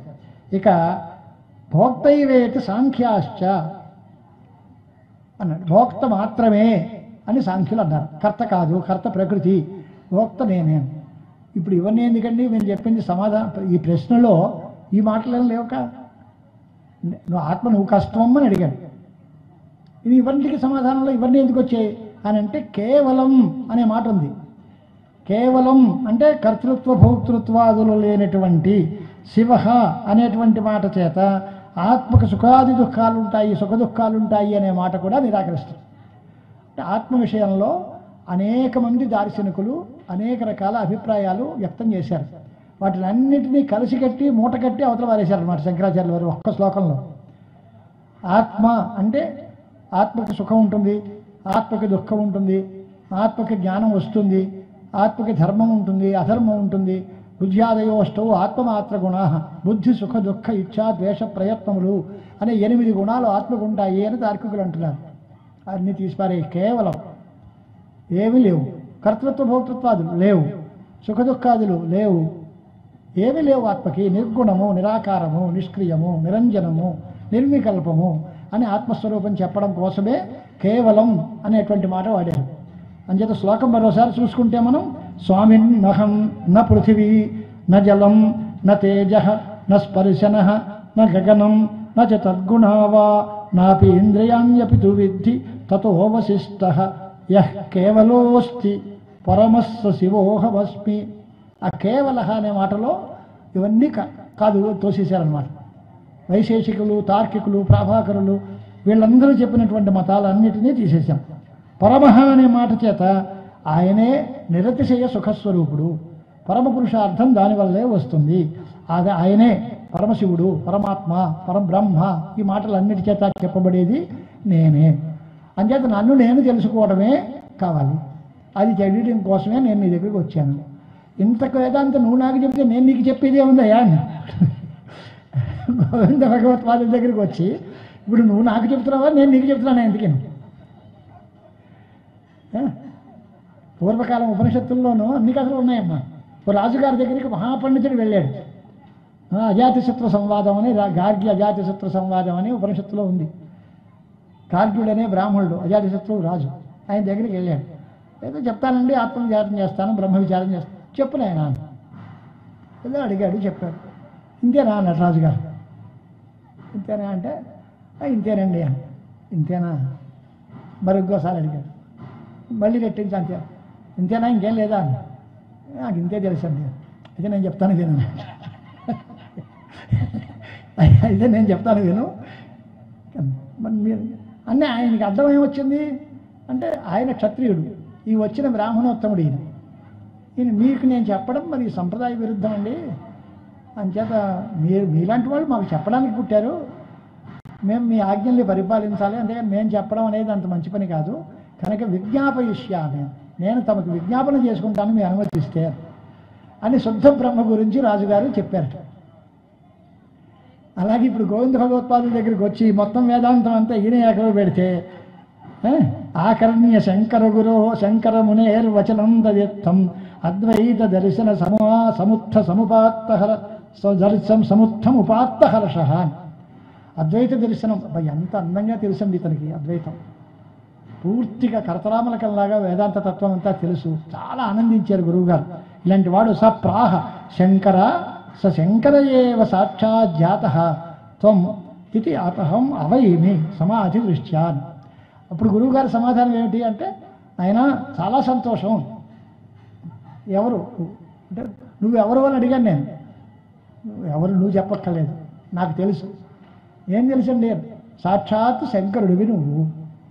శంకర త్వం సాక్షాత్ సశంకర ఏవ సాక్షాత్ జాతః. ఆ పరమశివుడివే ఈ రకంగా పుట్టావు అనే విషయం నాకు తెలుసు అని. తెలిస్తే ఎందుకు అడిగారండి అంటే, తెలిస్తే కష్టం అని అడగడం ఎందుకు? లోకం మనకు ఉంది కదా. అబ్బాయి పేరేంటి అన్నాం అనుకోండి, అడిగితే పలానా పేరు చెప్పాను, మీకు ఎలా తెలిసిండి? నీ ముఖం మీదే ఉంది ఆ పేరు అన్నట్టు అవడం. తెమ్మన్నా నీ పేరు ఏంటి అన్నట్టే అవడం. అలాగా నువ్వు ఫలం నేను శంకరుడిగా పుట్టాను, శంకరాచార్య అవతారము, శంకరుల యొక్క అవతారంగా పుట్టి అన్నీ తెలిస్తే నన్ను అడగడం ఎందుకండి అంటే, సమాధి దృష్టిలో తెలుసుకున్నాను ఆయన నువ్వు వచ్చావని. తస్య అప్పుడు వారి గురువుకి అనుగ్రహం కలిగింది. అప్పుడు ఆ సమాధిలోంచి లేచినటువంటి గోవింద భగవత్పాదాచార్యుల వారు ఆ గుహలోంచి తమ పాదద్వయం 2 కాళ్ళవి బయటికి ప్రసారం చేశారట. ముఖం వచ్చి దర్శనం చేయలా, వచ్చేలేదు. వెళ్ళి కాకలి చేసుకుని బుద్ధులు పెట్టేసుకుని అలాంటి స్వామివారు కాదు మన వాళ్ళు. ఆయన కాళ్ళు చాపారే తప్ప, అంతే తప్ప ఏమి వ్యవహారాలు ఏమీ లేవు. తస్య ఉపదర్శితవతః చరణౌ గుహాయాః ద్వారేణ్యపూజయదుపేత్యస శంకరార్యః. శంకర భగవత్పాదుల దగ్గరికి కాళ్ళు చాపారు. చెబితే ఆయన భగవత్పాదులు పూజ చేశారు. శంకరుడు దండం పెట్టి అప్పుడు ఆచారయిత్యుపదిదేశ ఏతసత్ర తస్మై గోవిందపాద గురవే స గురుర్ యతీనాం. అప్పుడు ఆయన ఆచారము అనేటువంటి అభిప్రాయంతో చెప్పాలి కనుక, గురువుని కనుక చెప్పడం మంచిది కనుక, నీకు వచ్చేసినా తెలిసిందే అయినా పెద్దవాళ్ళ దగ్గర నేర్చుకోవాలి, గురు సంప్రదాయంలో ఉండాలి. ఇప్పటికే ఆయన ఆతుర సన్యాసం, మానసికంగా సన్యాసం తీసుకునే వచ్చారు అక్కడికి. ఇక్కడికి వచ్చి క్రమ సన్యాసం కోసం యోగ్యులైన గురువుల దగ్గర కాషాయ దండాలు పరిగ్రహించి ప్రణవ మహావాక్యోపదేశం చేసుకుని సన్యాసం తీసుకోవాలి అనే ఉద్దేశంతో ఆచారము అనేటువంటి దానిలో కేవలం సంప్రదాయం కోసం చెప్తున్నాను. చెప్పాల్సింది మిగిలింది అని కాదు. నీకు తెలియంది నేను కొత్తగా ఏదో చెప్పేస్తాను అని అనలే గోవింద భగవత్పాదుడు. నాన్న నీకు అన్నీ తెలిసినవే, అయినా చెప్పడం మా బాధ్యత, సంప్రదాయం. ఇలాంటి కథలు మనకి ఎక్కడ కనిపిస్తాయి అని అంటే, భగవంతుడి దగ్గరికి దేవతలందరూ వెళ్ళి, బాబు సర్వజ్ఞులు మీరు, మీకు తెలియంది ఏముంది, అయినా మా కష్టాలు మీకు వినిపించుకుంటాం. తెలియంది ఏముంది, తెలిసిన తర్వాత చెప్పడం ఎందుకండి అంటే, మా కష్టాలన్నీ నీకు తెలుసు కదా, మళ్ళీ ఏకరవ పెట్టడం ఎందుకు ఇవన్నీ, అన్నీ తెలిసిన వాడికి చెప్పడం ఎందుకు అని అంటే, అడగకపోతే అమ్మేనా అన్నం పెట్టదు. అడగాలి. ఆయనకి తెలిసినా, అయ్యా నేను ఈ కష్టంలో ఉన్నాను, నాకు బాధలు విన్నవించుకుంటున్నాను, నాకు విముక్తి ప్రసాదించండి అని వీడు అడిగితే అప్పుడు వడిస్తాను. అంతే తప్ప అడగకుండా చేయకూడదు. అలాగే కేవలం శిష్యుడు వచ్చాడు, నన్ను గురువుగా భావించాడు, ఆయన యోగ్యుడైన శిష్యుడు, అతనికి చెప్పడం నా ధర్మం, చెప్పి తీరాలి, సంప్రదాయం. అంతే చెప్తున్నాను. అంతేగాని ఉపదేశించాల్సిన విషయం మిగిలిపోయింది అనే ఉద్దేశంతో మాత్రం కాదు.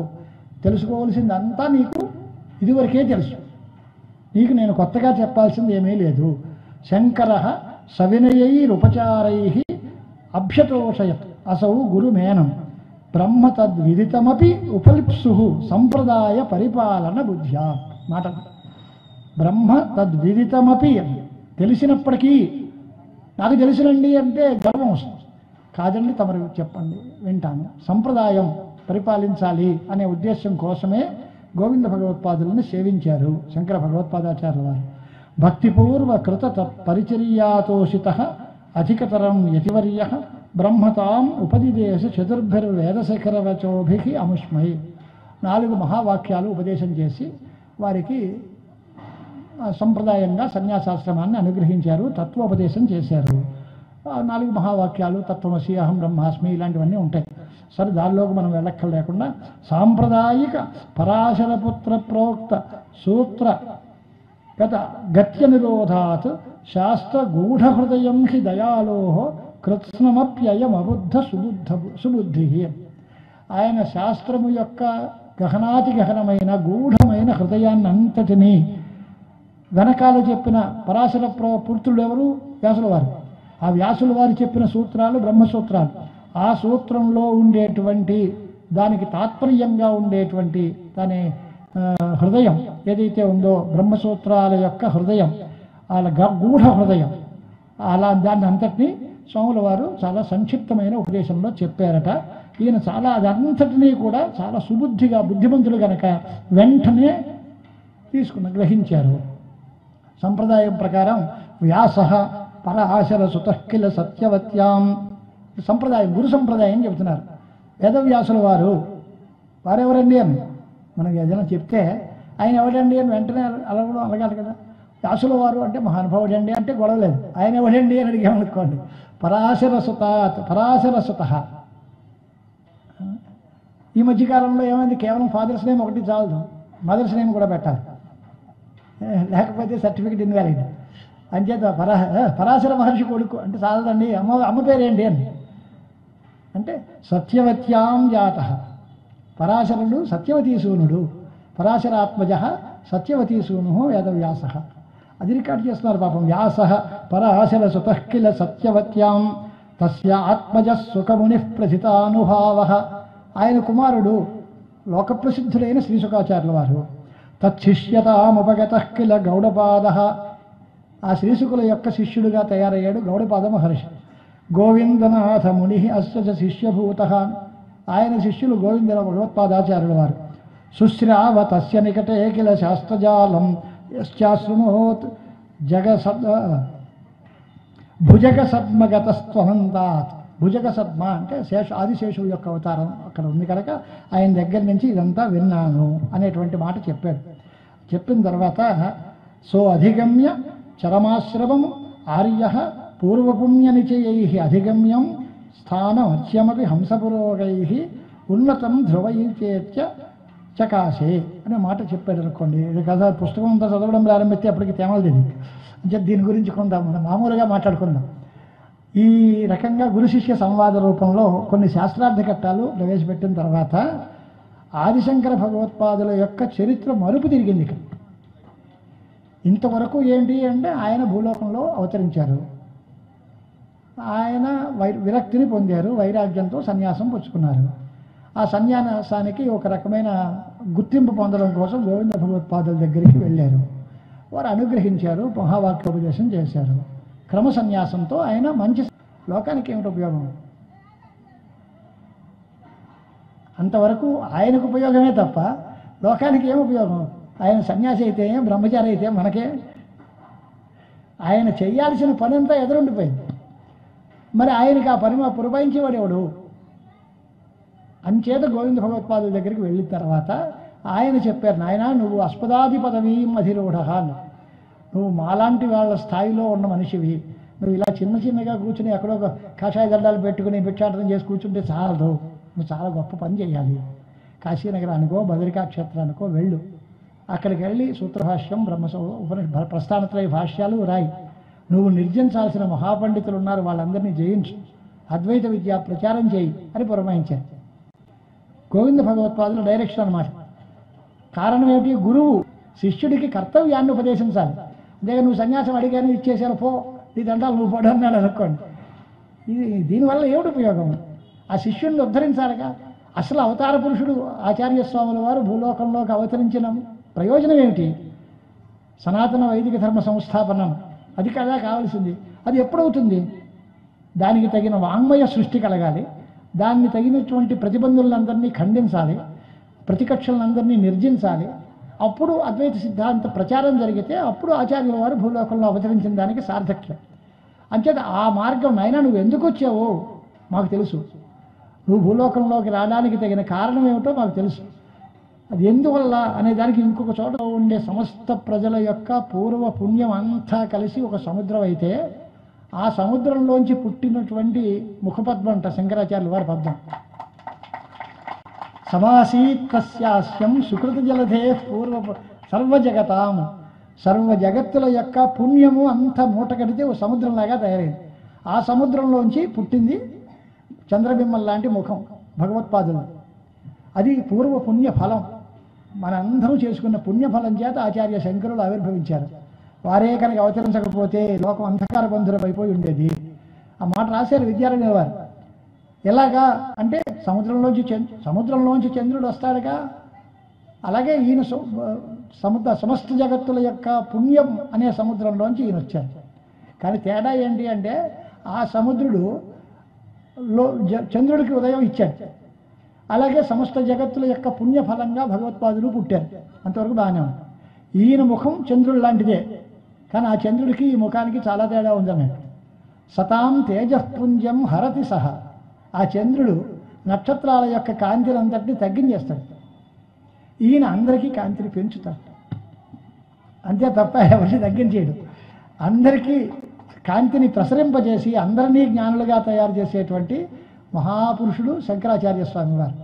వృద్ధిక్షయాలు లేనిది, మత్స లేనిది. చంద్రబింబానికి మత్స ఉంది, కృష్ణపక్షంలో క్షయం ఉంది, తారకలందరి యొక్క కాంతిని హరించేటువంటి ఒక దుర్గుణం ఉంది. అంచేత ఆ చంద్రుడు దీనికి సరిపోవడం అన్నాడు. అలాగే పాదములు పద్మాలు లాంటివి, ముఖం చంద్రుడు లాంటిది అని అంటూ ఉంటాం మనం.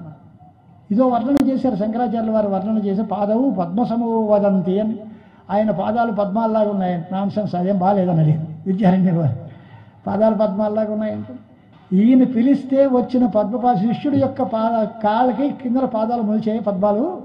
మరి ఆ పద్మాలు ఎక్కడ, వీరి పద్మాలు ఎక్కడ, వీరి పాద పద్మాలు ఎంత గొప్పవి, ఆ పద్మాలతో పోలిక పనికిరాదన్న. యత్ ప్రేష్య పద పద్మపాద, ఆయన యొక్క ప్రేష్యుడు, ఆయన యొక్క శిష్యుడు, ఆయన చెప్పిన పనులు చేసేటువంటి పద్మపాదుడికే కాళ్ళలో పద్మాలు మొలిచాయి. మరి అలాంటివి వాటికి ఆధారంగా ఉండేటువంటి, ఎప్పుడు ఆ చెప్పుల్లాగా ఉన్నాయని నీ ముఖం అంటే, అలాగా మీ కాళ్ళు ఆ పద్మపాదాల్లాగా ఉన్నాయని నేను ఒప్పుకోలే. మరి పద్మంలో ముఖం చంద్రుల్లాగా ఉంది, చంద్రుల్లాగా ఉండదు, అది కూడా కాదు. అందరి చేత ఆహ్లాదకరమైన సర్వవేళలా ఒకే రకమైన కాంతి గలది ఈయన ముఖం. ఆ చంద్రుడికి పూర్తి కళలు ఎప్పుడూ లేవు, అంచేత ఆ చంద్రుడితో పోల్చడానికి లేదు. మరి ఆయన నమస్కారం చేయాలి మంచిది అని, నమస్కారం చేస్తే లాభమా, నమస్కరించిన పాదాలు లాభమా, లేక మన చేత నమస్కరింపబడిన శంకరాచార్యుల వారు మనకి అనుగ్రహం చేస్తారా, ఇవి ఇన్ని ప్రశ్నలు వచ్చాయి. దానికి సమాధానం చెప్పారు విద్యారణ్య వారు. నతిర్దత్తే ముక్తిం నతపుత పదం వా, ఆయనకి నమస్కారం చేస్తే ఆ నమస్కారం మనకి ముక్తినిస్తుంది అని వాళ్ళు కొంతమంది. గురువు గారికి నమస్కారం చేసుకో, మనం నమస్కారం చేయడం వల్ల లాభమా, కాదండి మీ చేత నమస్కరింపబడిన ఆయన పాదాలు మీకు ముక్తినిస్తాయి అని కొంతమంది అన్నారు. మేమంటున్నాం వయంతు బ్రూమః తద్భజన రత పాదాంబుజ రజ పరీరంభ ఆరంభయేవ సపది నిర్వాణ శరణం. ఆయన కాళ్ళు అక్కర్లేదు, కాళ్ళకి దండాలు అక్కర్లేదు, ఏ అక్కర్లేదు. ఆయనని సేవిస్తాము అనుకుని తిరిగేటువంటి మహాభక్తులు నడియాడినటువంటి ప్రదేశంలో వాళ్ళ కాళ్ళ ధూళి చాలు మాకు, పాద రైణువులు చాలు మాకు, మేము ధరిస్తాం. దగ్గర ఆయన ఎక్కడ మనకి అందుబాటులో ఉంటాడు? ఆయన కాళ్ళకి దర్శనం చేసి నమస్కారం చేసే యోగ్యత మనకెక్కడుంది? వయంతు బ్రూమః తద్భజన రత పాదాంబుజరజ పరీరంభారంభ. ఆ మహాభాగవత సేవ, మహాభక్తులైనటువంటి వాళ్ళు, శంకర భక్తులైనటువంటి వాళ్ళు, శంకరాచార్యుల్ని అనుసరించి శంకరాచార్యుల యొక్క వాంగ్మయాన్ని సేవించి ఎవరైతే ఉంటారో, ఆయనని భజించే స్వభావం గల వాళ్ళు ఎవరైతే ఉంటారో వాళ్ళ కాళ్ళ కింద ధూళిని కూడా మేము పవిత్రంగా భావిస్తాం, దానివల్లే మేము తరిస్తాం. అంత గొప్ప మహాత్మ్యం కలిగిన మహానుభావులు కనుక ఆదిశంకర భగవత్పాదాచార్యుల వారి యొక్క జయంత్యుత్సవాలు మనం నడుపుకుంటున్నాం. అసలు కథలోకి రేపు ప్రవేశిద్దాం. వారి మండనమిశ్ర సంవాదం, సర్వజ్ఞ పీఠాధిరోహణం, మండనమిశ్రుల సంవాదంతో ఆరంభించి సర్వజ్ఞ పీఠాధిరోహణంతో సమాప్తి చేద్దాం. స్వస్తి. శివానుగ్రహ సిద్ధిరస్తు. శ్రీ గురుచరణారవిందార్పణమస్తు.